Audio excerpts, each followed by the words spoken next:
Complete story ಇಲ್ಲಿಲ್ಲ ಕತ್ತರಿ.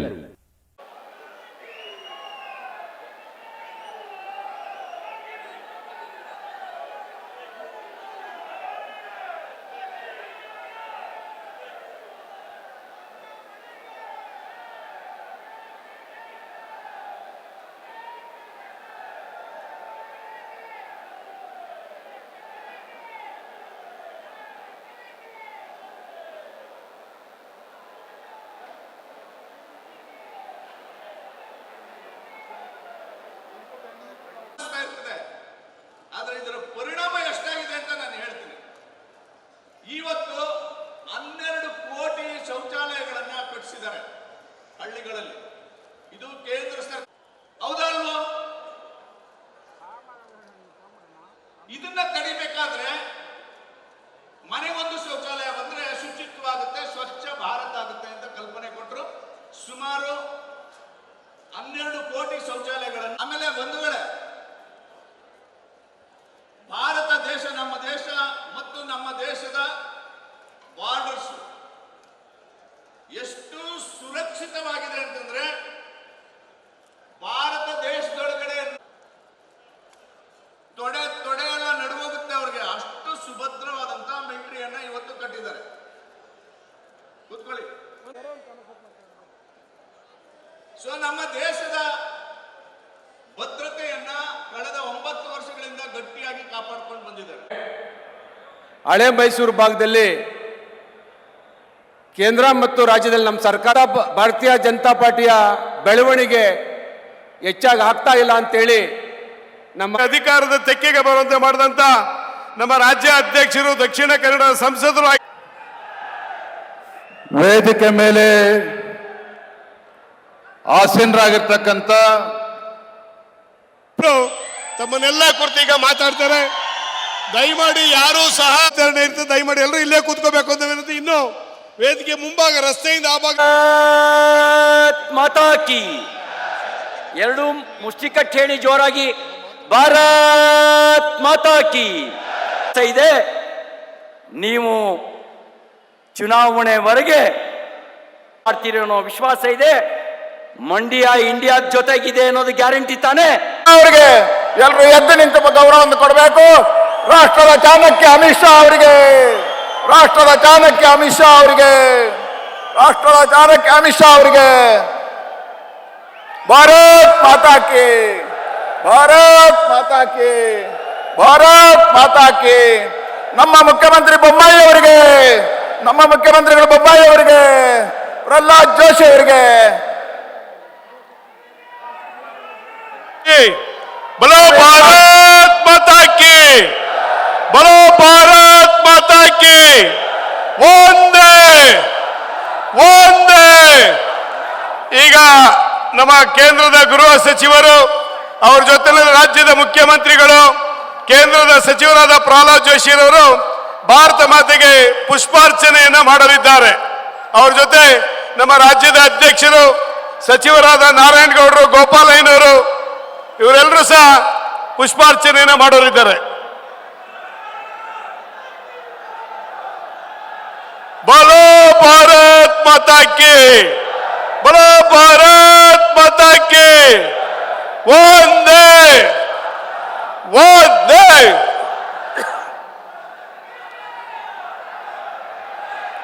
ಈಗ ವೇದಿಕೆ ಮೇಲೆ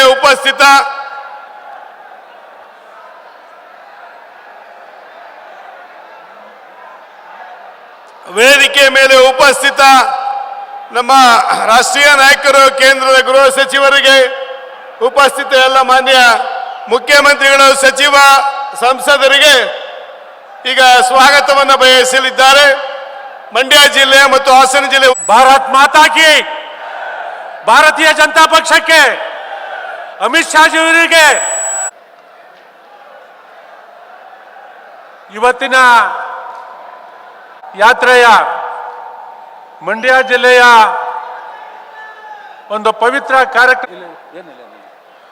ಕೇಂದ್ರ ಗೃಹ ಮತ್ತು ಸಹಕಾರ ಸಚಿವರು, ನಮ್ಮೆಲ್ಲರ ನಾಯಕರಾದ ಸ್ವಾಗತವನ್ನ ಬಯಸ್ತೇನೆ. ರಾಜ್ಯದ ಅಧ್ಯಕ್ಷರು ಹಿರಿಯರಾದ ನಳಿನ್ ಕುಮಾರ್ ಕಟೀಲ್ ಜಿ ಅವರವರಿಗೆ ಸ್ವಾಗತವನ್ನು ಬಯಸ್ತೇನೆ. ನಮ್ಮ ನಾಯಕರು ರಾಜ್ಯದ ಮುಖ್ಯಮಂತ್ರಿಗಳಾದ ಶ್ರೀ ಬಸವರಾಜ ಬೊಮ್ಮಾಯಿ ಸರ್ ಅವರಿಗೆ ಸ್ವಾಗತವನ್ನು ಬಯಸ್ತೇನೆ. ಕೇಂದ್ರದ ಹಿರಿಯ ಸಚಿವರು ಹಿರಿಯರಾದ ಶ್ರೀ ಪ್ರಹ್ಲಾದ್ ಜೋಶಿ ಸರ್ ಅವರಿಗೆ ಸ್ವಾಗತವನ್ನು ಬಯಸ್ತೇನೆ. ನಮ್ಮ ಜಿಲ್ಲೆಯವರೇ ಆದ ಮಂಡ್ಯ ಬಿಟ್ಟು ಇಂಡಿಯಾ ಇಲ್ಲ ಇದೆಯಾ? ಮಂಡ್ಯ ಬಿಟ್ಟು ಇಂಡಿಯಾ ಇಲ್ಲ, ಇಂಡಿಯಾ ಬಿಟ್ಟು ಮಂಡ್ಯನೂ ಇಲ್ಲ. ನಾನು ನಿಮ್ಮ ಹತ್ರ ಒಂದು ವಿನಂತಿ ಮಾಡಕ್ ಬಂದಿದ್ದೀನಿ. ಆ ವಿನಂತಿ ಏನು ಅಂತ ಹೇಳಿದ್ರೆ, ನೀವು ಕೊಡೋ ಕಾಲದಲ್ಲಿ ನಂಬಿಕೆ ಇಟ್ಟು ಯಾರ್ಯಾರ ಬೆನ್ನಿಗೆ ನಿಲ್ಲಬೇಕು ನಿಂತಿದ್ದೀರಿ. ರಾಜಕೀಯ ಮರುಹುಟ್ಟನ್ನು ಕೊಟ್ಟಿದ್ದೀರಿ. ಕೆಲವರಿಗೆ ರಾಜಕೀಯ ಮರುಹುಟ್ಟು ಕೊಟ್ರಿ, ಬೆನ್ನಿಗೆ ನಿಂತ್ರಿ, ಎಲ್ಲ ಅಧಿಕಾರ ಸಿಗುವಂತೆ ನೋಡ್ಕೊಂಡ್ರಿ. ಒಂದು ಸಂದೇಶ ಕೊಡಬೇಕಾಗಿದೆ. ನಾವು ಬೆನ್ನಿಗೆ ನಿಂತ್ವಿ, ರಾಜಕೀಯ ಅಧಿಕಾರ ಕೊಟ್ವಿ. ಮಂಡ್ಯ ಯಾರ ಜಾಗೀರು ಅಲ್ಲ, ಮಂಡ್ಯ ಯಾರ ಜಾಗೀರು ಅಲ್ಲ. ಮಂಡ್ಯದ ಜನ ಸ್ವಾಭಿಮಾನಿ ಜನ ಅಂತಕ್ಕಂಥ ಸಂದೇಶ ಕೊಡಬೇಕಾಗಿದೆ. ಸ್ವಾಭಿಮಾನ ಬಿಟ್ಟು ಮಂಡ್ಯದ ಜನ ರಾಜಕಾರಣ ಮಾಡೋದಿಲ್ಲ ಅಂತಕ್ಕಂಥ ಸಂದೇಶ ಕೊಡಬೇಕಾಗಿದೆ.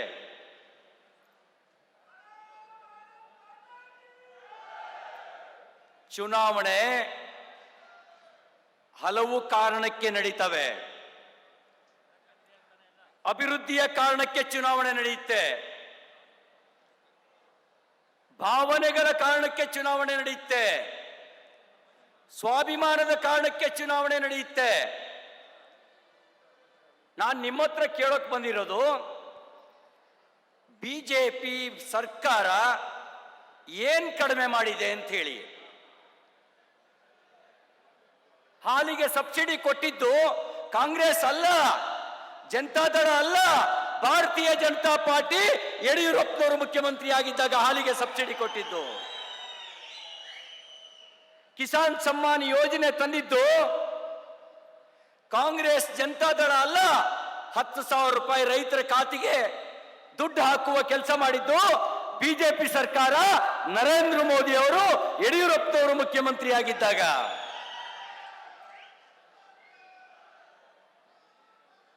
ನಮ್ಮನ್ನು ಕೆಲವರು ಹೇಳ್ತಾರೆ ಜಾತಿವಾದಿ ಬಿಜೆಪಿ ಅಂತ ಹೇಳಿ. ಮಹೇಶಣ್ಣ, ಜನ್ಧನ್ ಖಾತೆ ಕೊಟ್ವು, ಜಾತಿ ನೋಡ್ಲಿಲ್ಲ, ಜಾತಿ ನೋಡ್ಲಿಲ್ಲ. ಎಲ್ಲ ಬಡವರಿಗೂ ಜನ್ಧನ್ ಖಾತೆ ಕೊಟ್ವಿ. ಆಯುಷ್ಮಾನ್ ಭಾರತ್ ಹೆಲ್ತ್ ಕಾರ್ಡ್ ಕೊಟ್ವಿ, ಜಾತಿ ನೋಡ್ಲಿಲ್ಲ. ಅದ್ರ ಜೊತೆಗೆ ಬೋನಸ್ ಆಗಿ ಯಶಸ್ವಿನಿ ಯೋಜನೆಯನ್ನ ಮರು ಜಾರಿಗೆ ತರುವ ಕೆಲಸವನ್ನ ನಮ್ಮ ಸರ್ಕಾರ ಮಾಡಿದೆ. ನಾನು ಸುಮ್ಮನೆ ಕೇಳಕ್ ಬಂದಿಲ್ಲ, ಸುಮ್ಮನೆ ಓಟ್ ಕೊಡಿ ಅಂತ ಕೇಳಕ್ ಬಂದಿಲ್ಲ ನಿಮ್ಮ ಹತ್ರ. ನಾನು ನ್ಯಾಯ ಕೇಳಕ್ ಬಂದಿದ್ದೇನೆ. ಶೌಚಾಲಯ ಕೊಟ್ವಿ, ನಿನ್ ಜಾತಿ ಯಾವುದು ಅಂತ ಕೇಳಲಿಲ್ಲ. ಬಡವ, ನಿನ್ನ ಮನೇಲಿ ಶೌಚಾಲಯ ಇಲ್ವಾ, ನಾನಿದ್ದೇನೆ ಮೋದಿ ಅಂತ ಹೇಳಿ ಮೋದಿಯವರು ಶೌಚಾಲಯ ಕೊಟ್ಟರು. ಯಾವ ಬಡವನ ಮನೆಗೆ ವಿದ್ಯುತ್ ಇರಲಿಲ್ಲ, ದೀನ್ ದಯಾಳ್ ಉಪಾಧ್ಯಾಯ ವಿದ್ಯುತ್ ಯೋಜನೆಯ ಮೂಲಕ ಆ ಮನೆಗೆ ವಿದ್ಯುತ್ ಸಂಪರ್ಕ ಕೊಟ್ವಿ. ಯಾವ ಮನೆಗೆ ಗ್ಯಾಸ್ ಸಿಲಿಂಡರ್ ಇರಲಿಲ್ಲ, ಆ ಮನೆಗೆ ಗ್ಯಾಸ್ ಸಂಪರ್ಕ ಕಲ್ಪಿಸೋ ಕೊಡೋ ಕೆಲಸ ಮಾಡಿದ್ವಿ. ಅಷ್ಟು ಮಾತ್ರ ಅಲ್ಲ, ನೀವು ಯಾವಾಗ ಬಂದ್ರು ಕೇಳ್ತಿದ್ರಿ. ನಾನು ಕೆಲವು ತಿಂಗಳು ಸಕ್ಕರೆ ಖಾತೆ ಆಗಿದ್ದೆ. ನಮ್ಮ 2 ಸಕ್ಕರೆ ಕಾರ್ಖಾನೆ ಇದೆಯಲ್ಲ, ಒಂದು ಮೈಸೂಗರು, ಇನ್ನೊಂದು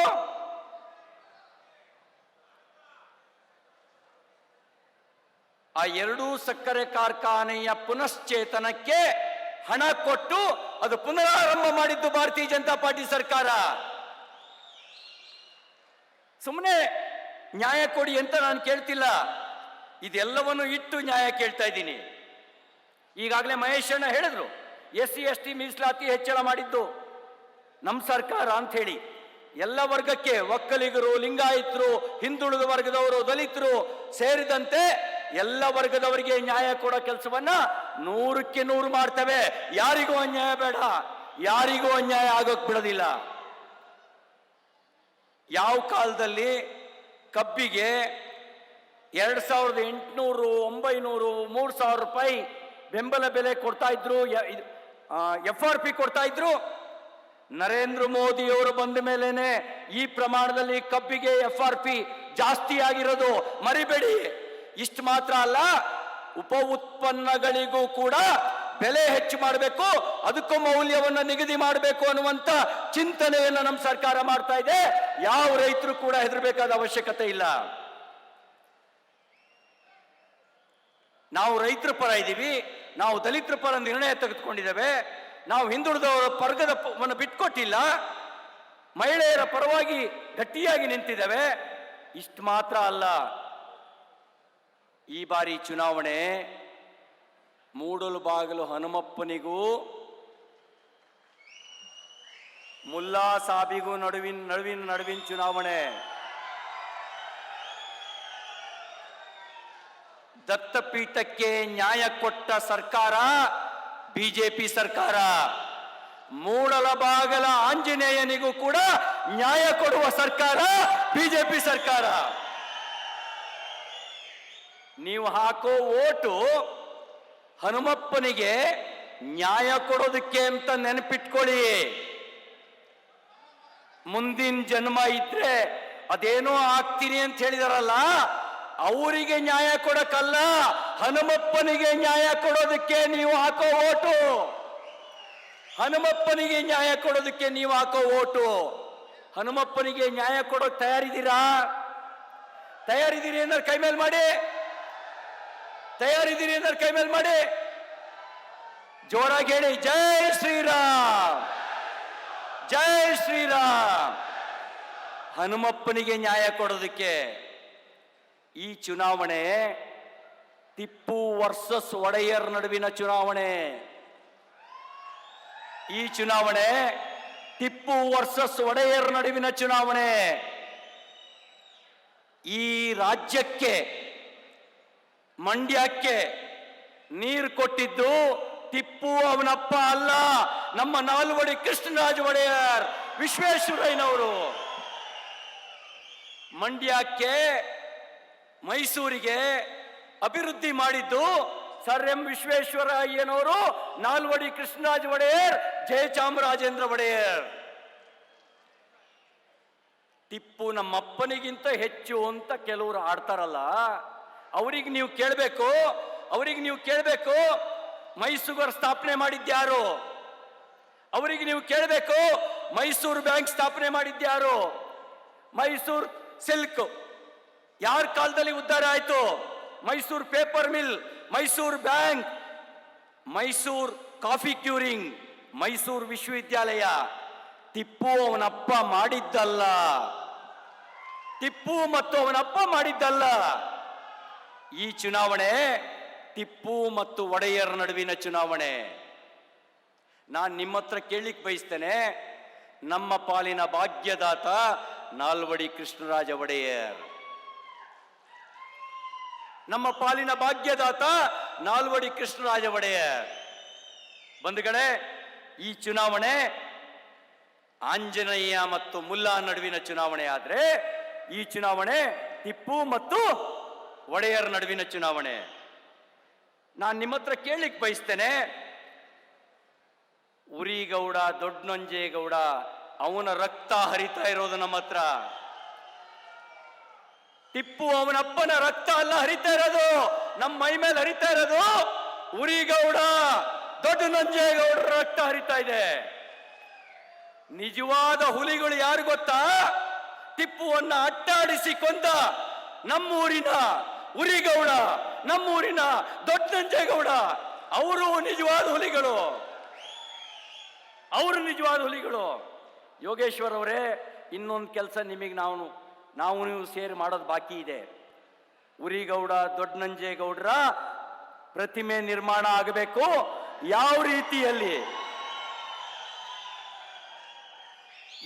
ರೀತಿಯಲ್ಲಿ ರಾಜ್ಯದ ಜನ ಕಿತ್ತೂರು ಚೆನ್ನಮ್ಮನನ್ನ ನೆನೆಸ್ಕೊಳ್ತೇವೋ, ಯಾವ ರೀತಿಯಲ್ಲಿ ರಾಜ್ಯದ ಜನ ಸಂಗೊಳ್ಳಿ ರಾಯಣ್ಣನನ್ನ ನೆನ್ಸ್ಕೊಳ್ತೇವೋ ಅದೇ ರೀತಿಯಲ್ಲಿ ಉರಿಗೌಡ ದೊಡ್ಡ ನಂಜೇಗೌಡರನ್ನ ನೆನಪಿಸ್ಕೊಳ್ಬೇಕು. ಅದಕ್ಕಾಗಿ ಆ ಕೆಲಸ ನಾವು ನೀವು ಸೇರಿ ಮಾಡೋದು ಗ್ಯಾರಂಟಿ ಅಲ್ಲ. ನೀವು ಜೊತೆಗಿದಿರ್ತಾನೆ ಉರಿಗೌಡ ದೊಡ್ಡ ನಂಜೇಗೌಡರ ರಕ್ತ ಹರಿತಾ ಇದೆ. ಅದಕ್ಕಾಗಿ ನಮಗೆ ಬೇಕಿರೋದು ನಮ್ಮ ಸ್ವಾಭಿಮಾನವನ್ನು ಎತ್ತಿಡಿದಂತ, ನಮ್ಮ ತಾಯಿಯಂದಿರ ಶೀಲವನ್ನ ರಕ್ಷಣೆ ಮಾಡಿದಂತ ಉರಿಗೌಡ ದೊಡ್ಡ ನಂಜೇಗೌಡ. ಕೆಲವರು ಹೇಳ್ತಾರೆ ಟಿಪ್ಪು ಕನ್ನಡ ಪ್ರೇಮಿ. ಅರೆ, ಕನ್ನಡದ ಆಡಳಿತ ಭಾಷೆಯ ಬದಲಿಗೆ ಪರ್ಷಿಯನ್ ಭಾಷೆಯನ್ನ ಆಡಳಿತ ಭಾಷೆಯಾಗಿ ಹೇರಿದವನು ಮತಾಂಧ ಕನ್ನಡ ಪ್ರೇಮಿ ಹೇಗಾಗ್ತಾನೆ? ಕನ್ನಡ ಪ್ರೇಮಿ ಹೇಗಾಗ್ತಾನೆ? ಮೈಸೂರಿನ ನಜರಾಬಾದ್ ಅಂತ ಇಟ್ಟಿದ್ದು ಅದೇ ಟಿಪ್ಪು ತಾನೆ. ಮಡಿಕೇರಿಯನ್ನ ಜಫರಾಬಾದ್ ಅಂತ ಕರೆದಿದ್ದು ಅದೇ ಟಿಪ್ಪು ತಾನೆ. ಹಾಸನವನ್ನ ಕೈಮಾಬಾದ್, ಎಂತದೋ ಕೈಮಾಬಾದ್ ಅಂತ ಕರೆದಿದ್ದು ಅದೇ ಟಿಪ್ಪು. ಅದಕ್ಕೆ ನಾನು ನಿಮ್ಮ ಹತ್ರ ವಿನಂತಿ ಮಾಡ್ತೇನೆ, ಈ ಚುನಾವಣೆ ಟಿಪ್ಪು ಮತ್ತು ಒಡೆಯರ್ ನಡುವಿನ ಚುನಾವಣೆ. ಮೌಡಲ ಬಾಗಿಲ ಆಂಜನೇಯ ಸ್ವಾಮಿನಿಗೆ ನ್ಯಾಯ ಕೊಡುವ ಚುನಾವಣೆ. ಇತಿಹಾಸ ಮರೆತವನು ಇತಿಹಾಸವನ್ನು ಸೃಷ್ಟಿಸಲಾರ. ಇತಿಹಾಸ ಮರಿಬೇಡಿ. ನಾನು ತಮಿಳುನಾಡಿನ ಪ್ರಭಾರಿ ಇದ್ದೀನಿ. ಅಲ್ಲಿ ತೇಣಿ ಅಂತ ಒಂದು ಗ್ರಾಮ ಇದೆ. ಅಲ್ಲಿ ಆದಿಚುಂಚನಗಿರಿ ದೊಡ್ಡ ಸ್ವಾಮೀಜಿಯವರ ಫೋಟೋ ನೋಡಿದೆ. ಮೋದಿಜಿ ವಂದನೆಯನ್ನು ಸಲ್ಲಿಸುತ್ತಾ ವೇದಿಕೆ ಮೇಲಿರುವಂಥ ನಮ್ಮ ಅಧ್ಯಕ್ಷರಾದಂಥ ನಳಿನ್ ಕುಮಾರ್ ಕಟೀಲ್ ಅವರೇ, ಕೇಂದ್ರ ಸಚಿವರು ಆತ್ಮೀಯರಾದಂಥ ಪ್ರಹ್ಲಾದ್ ಜೋಶಿ ಅವರೇ, CT ರವಿ ಅವರೇ, ಉಸ್ತುವಾರಿ ಸಚಿವರಾದಂಥ ಗೋಪಾಲಯ್ಯ ಅವರೇ, ಇದೇ ಜಿಲ್ಲೆಯ ಸುಪುತ್ರರಾದಂಥ ನಾರಾಯಣಗೌಡ್ರೆ ಮತ್ತು ನಮ್ಮ ಎಲ್ಲ ಶಾಸಕ ಮಿತ್ರರೇ, ವಿಜೇಂದ್ರ ಅವರೇ, ಇಲ್ಲಿ ನೆರೆದಿರುವಂಥ ಎಲ್ಲ ಗಣ್ಯಮಾನ್ಯರೇ, ಜಿಲ್ಲೆಯ ಅಧ್ಯಕ್ಷರೇ, ಪದಾಧಿಕಾರಿಗಳೇ, ಇಲ್ಲಿ ನೆರೆದಿರುವಂಥ ಭಾರತೀಯ ಜನತಾ ಪಕ್ಷದ ಎಲ್ಲ ಅಭಿಮಾನಿ ಬಂಧು ಭಗಿನಿಯರೇ, ಮಾನ್ಯರೇ, ಕರ್ನಾಟಕದಲ್ಲಿ ಇವತ್ತು ಭಾರತೀಯ ಜನತಾ ಪಕ್ಷ ಗಾಳಿ ಎಲ್ಲ ಕಡೆ ಬೀಸ್ತಾ ಇದೆ. ಇವತ್ತು ಅಮಿತ್ ಶಾ ಅವರು ಕಾಲಿಟ್ಟ ಮೇಲೆ ಈ ಒಂದು ಭಾರತೀಯ ಜನತಾ ಪಕ್ಷದ ಗಾಳಿ ಸುನಾಮಿ ಆಗಿ 23ರ ಚುನಾವಣೆ ಜೈಬೇರಿ ಆಗೋದ್ರಲ್ಲಿ 100ಕ್ಕೆ 100 ಶತಸಿದ್ಧ ಅನ್ನುವಂಥ ಮಾತನ್ನ ನಾನು ಈ ಸಂದರ್ಭದಲ್ಲಿ ಹೇಳಕ್ಕೆ ಇಚ್ಛೆ ಪಡ್ತೀನಿ. ಬಂಧುಗಳೇ, ಇವತ್ತು ಭಾರತ ದೇಶದ ಚುಕ್ಕಾಣಿಯನ್ನು ಹಿಡಿದಂಥ ನರೇಂದ್ರ ಮೋದಿಜಿಯವರ ಸಶಕ್ತವಾಗಿರುವಂಥ ಒಂದು ಆಡಳಿತ ಭಾರತವನ್ನ ಅತ್ಯಂತ ಶಕ್ತಿಶಾಲಿಯಾಗಿ ರಾಷ್ಟ್ರವನ್ನ ಮಾಡಿ, ಪ್ರಗತಿಪರ ಇರುವಂಥ ರಾಷ್ಟ್ರಗಳನ್ನು ಮಾಡಿ, ಇವತ್ತು ಆಂತರಿಕ ಬಾಹ್ಯ ಭದ್ರತೆಗೆ ನಮ್ಮ ಅಮಿತ್ ಶಾಜಿಯವರ ಪರಿಶ್ರಮದಿಂದ ಇವತ್ತು ಭಾರತ ಅಖಂಡತೆ ಏಕತೆಯ ನಡುವೆ ಇಡೀ ವಿಶ್ವ ಮಾನ್ಯತೆಯನ್ನು ಪಡೆದಿದೆ. ಬಂಧುಗಳೇ, ನಮ್ಮ ನಾಯಕರಾದಂಥ ನರೇಂದ್ರ ಮೋದಿಜಿಯವರು ವಿಶ್ವಮಾನ್ಯ ನಾಯಕರಾಗಿದ್ದಾರೆ. ಇವತ್ತು ಇಡೀ ಭಾರತ ದೇಶದಲ್ಲಿರುವಂಥ ಹಲವಾರು ಸಮಸ್ಯೆಗಳನ್ನು, ಅದು ಕಾಶ್ಮೀರದ ಸಮಸ್ಯೆ ಇರಬಹುದು, ನೆಕ್ಸಲೈಟ್ ಸಮಸ್ಯೆ ಇರಬಹುದು, ಯಾವುದೇ ಸಮಸ್ಯೆ ಇರಬಹುದು, ಆ ಎಲ್ಲ ಸಮಸ್ಯೆಗಳನ್ನು ಅತ್ಯಂತ ದಕ್ಷತೆಯಿಂದ ಬಗೆಹರಿಸಿ ಈ ದೇಶಕ್ಕೆ ಒಂದು ಅಖಂಡತೆ ಏಕತೆಯನ್ನು ತಂದಂಥ ಅಮಿತ್ ಶಾಜಿ ಅವರು ಇಡೀ ಭಾರತದ ನೆಚ್ಚಿನ ಗೃಹ ಸಚಿವರಾಗಿ ಇವತ್ತು ಕೆಲಸವನ್ನು ಮಾಡ್ತಾ ಇದ್ದಾರೆ. ಅಮಿತ್ ಶಾಜಿ ಅವರು ಎಲ್ಲಿ ಚುನಾವಣೆಯ ತಂತ್ರವನ್ನು ಹೆಣಿತಾರೆ ಅಲ್ಲಿ ಯಶಸ್ಸು ಸಿಕ್ಕಿದೆ. ಮೊನ್ನೆ ಗುಜರಾತ್ನಲ್ಲಿ ಇವತ್ತು ಅಭೂತಪೂರ್ವವಾದಂಥ ವಿಜಯ ಭಾರತೀಯ ಜನತಾ ಪಕ್ಷಕ್ಕೆ ನರೇಂದ್ರ ಮೋದಿಜಿಯವರ ನಾಯಕತ್ವ, ಅಮಿತ್ ಶಾಜಿಯವರ ನಾಯಕತ್ವದಿಂದ ಇವತ್ತು ದಾಖಲೆಯ ವಿಜಯ ಗುಜರಾತಿಂದಾಗಿದೆ.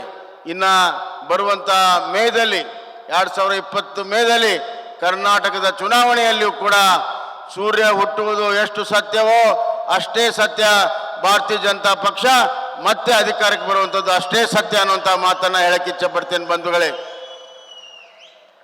ಈ ದಕ್ಷಿಣ ಕರ್ನಾಟಕದಲ್ಲಿ ಜನರ ನಾಡಿ ಮಿಡಿತ ನಮಗೆ ಗೊತ್ತಿದೆ. ಕಳೆದ 30 ವರ್ಷದಿಂದ ಕಾಂಗ್ರೆಸ್ ಮತ್ತು JDSನ ಆಡಳಿತದಿಂದ ಜನ ಬೇಸತ್ತಿದ್ದಾರೆ. ಇವರು ಮತಗಳನ್ನು ಪಡೆದು ಮಂತ್ರಿಗಳು, ಮುಖ್ಯಮಂತ್ರಿಗಳಾಗಿ ಈ ಭಾಗಕ್ಕೆ ನ್ಯಾಯವನ್ನು ಕೊಡಲು ವಿಫಲರಾಗಿದ್ದಾರೆ. ಯಾವುದೇ ಸಮಸ್ಯೆಗಳನ್ನು ಇವತ್ತು ಬರ್ಸಕ್ ಸಾಧ್ಯ ಆಗಲಿಲ್ಲ. ಈ ಭಾಗದ ನೀರಾವರಿಯ ಬಗ್ಗೆ ಯಾವುದೇ ರೀತಿಯ ದಿಟ್ಟ ಕ್ರಮಗಳನ್ನು ತೆಗೆದುಕೊಳ್ಳಿಲ್ಲ. ಈ ಭಾಗದ ಸಕ್ಕರೆ ಕಾರ್ಖಾನೆ ಬಗ್ಗೆ ಯಾವುದೇ ತೀರ್ಮಾನವನ್ನು ತೆಗೆದುಕೊಳ್ಳಿಲ್ಲ. ಹೀಗಾಗಿ ರೈತಾಪಿ ವರ್ಗ, ಯುವಕರು, ಮಹಿಳೆಯರು ಇವತ್ತು ಭಾರತೀಯ ಜನತಾ ಪಕ್ಷ ಕಡೆ ನೋಡ್ತಾ ಇದ್ದಾರೆ. ಪ್ರಥಮ ಬಾರಿ ನನಗೆ ವಿಶ್ವಾಸ ಇದೆ, ಈ ಬಾರಿಯ ವಿಧಾನಸಭಾ ಚುನಾವಣೆಯಲ್ಲಿ ಮಂಡ್ಯದಲ್ಲಿ ಯಾವುದಾದ್ರೂ ಪಕ್ಷ ಅತ್ಯಧಿಕವಾದಂತಹ ಸ್ಥಾನವನ್ನ ಪಡಿತಾ ಇದ್ರೆ ಅದು ಭಾರತೀಯ ಜನತಾ ಪಕ್ಷ ಅನ್ನೋದನ್ನ ನಾನು ಹೇಳಕ್ಕೆ ಇಚ್ಛೆ ಪಡ್ತೇನೆ ಬಂಧುಗಳೇ. ಈ ಭಾಗದ ನೀರಾವರಿ KRS ಡ್ಯಾಮಿನ ಗೇಟ್ನಿಂದ ಹಿಡಿದು ಈ ಭಾಗದ ಕೊನೆಯ ಹಂತದ ವಿಶ್ವೇಶ್ವರ ನಾಲೆಯ ಕೊನೆಯ ಹಂತದ ಮದ್ದೂರು ತಾಲೂಕ ಇರಬಹುದು, ಮಳವಳ್ಳಿ ತಾಲೂಕ ಇರಬಹುದು, ಮಂಡ್ಯ ತಾಲೂಕ ಇರಬಹುದು, ಈ ಭಾಗದ ನೀರಾವರಿಗೆ ಇವತ್ತು ಅತಿ ಹೆಚ್ಚು ಪ್ರಾಮುಖ್ಯತೆಯನ್ನು ಕೊಡ್ತಾ ಇದ್ದೇವೆ. ಈ ವಾರದಲ್ಲಿ ನಡೆಯುವಂಥ ಕಾವೇರಿ ನೀರಾವರಿ ನಿಗಮದ ಮೀಟಿಂಗ್ನಲ್ಲಿ ಈ ಎಲ್ಲ ಭಾಗದ ನೀರಾವರಿಗಳಿಗೆ ಕಾಯಕಲ್ಪವನ್ನು ನಮ್ಮ ಸರ್ಕಾರ ಕೊಡ್ತಾ ಇದೆ ಅನ್ನೋಂಥ ಮಾತನ್ನು ನಾನು ಹೇಳಕ್ಕೆ ಇಚ್ಛೆ ಪಡ್ತೇನೆ. ಮೈ ಶುಗರ್ ಕಾರ್ಖಾನೆ ಸುಮಾರು 3-4 ವರ್ಷದಿಂದ ಬಂದು ಬಿದ್ದಿತ್ತು. ಯಾವುದೇ ಸರ್ಕಾರ ಇದರ ಬಗ್ಗೆ ಚಿಂತೆ ಮಾಡಲಿಲ್ಲ. ಅಧಿಕಾರಿಗಳು ಈ ಕಾರ್ಖಾನೆಯನ್ನು ಮಾರಾಟ ಮಾಡಬೇಕು, ಖಾಸಗಿಯರಿಗೆ ವಹಿಸಬೇಕು ಅಂತ ಒತ್ತಡವನ್ನು ತಂದಿದ್ರು. ಈ ಭಾಗದ ಜನಪ್ರತಿನಿಧಿಗಳನ್ನು, ರೈತ ಮುಖಂಡರನ್ನ ಕರೆದು ಸಭೆಯನ್ನು ಮಾಡಿ ಸರ್ಕಾರವೇ ಪ್ರಾರಂಭ ಮಾಡ್ತದೆ, ಸರ್ಕಾರ ವಲಯದಲ್ಲಿ ಈ ಕಾರ್ಖಾನೆ ಕಾಯಕಲ್ಪ ಕೊಡ್ತೇವೆ, ಸರ್ಕಾರ ವಲಯದಲ್ಲಿ ಇದನ್ನು ಲಾಭದಾಯಕ ತರ್ತೇವೆ ಅಂತ ಪಣ ತೊಟ್ಟು ಈ ವರ್ಷ ನಾವು ಕಬ್ಬರಿಸೋದಕ್ಕೆ ಪ್ರಾರಂಭವನ್ನು ಮಾಡಿದ್ದೇವೆ ಬಂಧುಗಳೇ. ಈ ಭಾಗದ ರೈತರಿಗೆ ಒಂದು ಆತ್ಮವಿಶ್ವಾಸ ತುಂಬುವಂಥ, ಕಬ್ಬು ಬೆಳೆಗಾರರಿಗೆ ಒಂದು ಆತ್ಮವಿಶ್ವಾಸವನ್ನು ತರುವಂಥ ಕೆಲಸ ಈ ಕಾರ್ಖಾನೆ ಪ್ರಾರಂಭದಿಂದ ಆಗಿದೆ ಅನ್ನೋದನ್ನ ಹೇಳಕ್ಕೆ ಇಚ್ಛೆ ಪಡ್ತೇನೆ. ಇಲ್ಲಿಗೆ ನಿಲ್ಲೋದಿಲ್ಲ. ಬರುವಂಥ ವರ್ಷದಲ್ಲಿ ಇದರಿಂದ ಎಥನಾಲನ್ನು ತಯಾರು ಮಾಡುವಂಥ ಎಲ್ಲ ವ್ಯವಸ್ಥೆಗಳನ್ನು ಮಾಡಲಾಗುವುದು. ಇದೊಂದು ಲಾಭದಾಯಕವಾಗಿರುವಂಥ ಸರ್ಕಾರಿ ಸ್ವಾಮ್ಯದ ರೈತರ ಸಕ್ಕರೆ ಕಾರ್ಖಾನೆಯಾಗಿ ಇದನ್ನು ಪರಿವರ್ತನೆಯನ್ನು ನಾನು ಮಾಡ್ತೇನೆ ಅನ್ನುವಂಥ ಭರವಸೆಯನ್ನು ಈ ಸಂದರ್ಭದಲ್ಲಿ ನಾನು ಕೊಡಕ್ಕೆ ಇಚ್ಛೆ ಪಡ್ತೇನೆ. ಕಬ್ಬು ಬೆಳೆಗಾರರು ಇಲ್ಲಿ ಬಹಳ ದಿವಸದಿಂದ ಒತ್ತಾಯ ಮಾಡ್ತಾ ಇದ್ರು, ಕಬ್ಬಿಗೆ ಹೆಚ್ಚಿನ ಬೆಲೆಯನ್ನು ನಿಗದಿ ಮಾಡಬೇಕು ಅಂತ ಹೇಳಿ. ಇವತ್ತು ಇಥನಾಲ್ ಯಾರ್ಯಾರಿಗಿದೆ ಅವ್ರಿಗೆ 50 ರೂಪಾಯಿನ ಹೆಚ್ಚಿಗೆ ಮಾಡಿದ್ವಿ. ಆದರೆ ಇಥನಾಲ್ ರಹಿತವಾಗಿರುವಂಥ ಕಾರ್ಖಾನೆಗಳಿಗೆ ರೈತರಿಗೆ ನ್ಯಾಯ ಸಿಗಬೇಕು ಅಂತ ಹೇಳಿ ಹೋರಾಟವನ್ನು ಮಾಡ್ತಾ ಇದ್ರು. ಅವರಿಗೆ ಸ್ಪಂದಿಸಿ ನಮ್ಮ ಸರ್ಕಾರ ಸ್ಪಂದಿಸಿ ನಿನ್ನೆ ಇವತ್ತು ಯಾವ್ಯಾವ ಕಾರ್ಖಾನೆಯಲ್ಲಿ ಇವತ್ತು ಇಥನಾಲ್ ಇಲ್ದಿದ್ರೂ ಕೂಡ ಏನು ಕಾರ್ಖಾನೆಯಲ್ಲಿ ಕಬ್ಬನ್ನು ಅರೆದು ಮೊಲಾಸಿಸನ್ನು ತಯಾರು ಮಾಡ್ತಾರೆ, ಅವರು ಎಲ್ಲರಿಗೂ ಕೂಡ ಪ್ರತಿ ಒಂದು ಟನ್ನಿಗೆ 100 ರೂಪಾಯಿ ಹೆಚ್ಚಿಗೆ ಮಾಡುವಂಥ ಆಜ್ಞೆಯನ್ನು ಮಾಡಿ ನಾನು ಇಲ್ಲಿಗೆ ಬಂದಿದ್ದೇನೆ ಬಂಧುಗಳೇ. ಆ ಆಜ್ಞೆಯನ್ನು ಮಾಡಿ ಇಲ್ಲಿಗೆ ಬಂದಿದ್ದೇನೆ. ಕಳೆದ ಬಾರಿ ಹೇಳಿದ್ದೆ ನಾನು ಸಕ್ಕರೆ ಕಾರ್ಖಾನೆ ಮಾಡಿ ಬರ್ತೀನಿ ಅಂತ, ಸಕ್ಕರೆ ಕಾರ್ಖಾನೆಯನ್ನು ಪ್ರಾರಂಭ ಮಾಡಿ ಬಂದೆ. ಕಳೆದ ಬಾರಿ ಬಂದಾಗ ಯೋಗ್ಯ ಬೆಲೆಯನ್ನು ಕೊಟ್ಟು ಬರ್ತೇನೆ ಅಂತ ಹೇಳಿದ್ದೆ. ಆ ಯೋಗ್ಯ ಬೆಲೆಯನ್ನು ಕೊಟ್ಟು ಇಲ್ಲಿ ಬಂದಿದ್ದೇನೆ.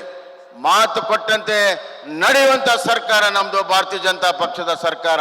ಇದು ನಮ್ಮ ನರೇಂದ್ರ ಮೋದಿಜಿಯವರು, ಅಮಿತ್ ಶಾ ಅವರು ನಮಗೆ ಹೇಳಿಕೊಟ್ಟಿದ್ದಾರೆ ಬಂಧುಗಳೇ. ಇಡೀ ಕರ್ನಾಟಕದ ಅಭಿವೃದ್ಧಿ ನಮ್ಮ ಸಂಕಲ್ಪ. ಇಡೀ ಕರ್ನಾಟಕದ ಅಭಿವೃದ್ಧಿ ನಮ್ಮ ಸಂಕಲ್ಪ. ನನಗೆ ಆಜ್ಞೆಯನ್ನು ಈಗ ತಂದುಕೊಟ್ರು. ಏನು ನಾನು ಹೇಳಿದೆ ಆ ಆಜ್ಞೆಯನ್ನು ಇವತ್ತು ಇಲ್ಲಿ 1 ಟನ್ನಿಗೆ 100 ರೂಪಾಯಿ ಹೆಚ್ಚಿಗೆ ಮಾಡಿ ಈ ಆಜ್ಞೆಯನ್ನು ಮಾಡಿಕೊಂಡು ನಿಮ್ಮ ಮುಂದೆ ಬಂದಿದ್ದೇನೆ ಬಂಧುಗಳೇ.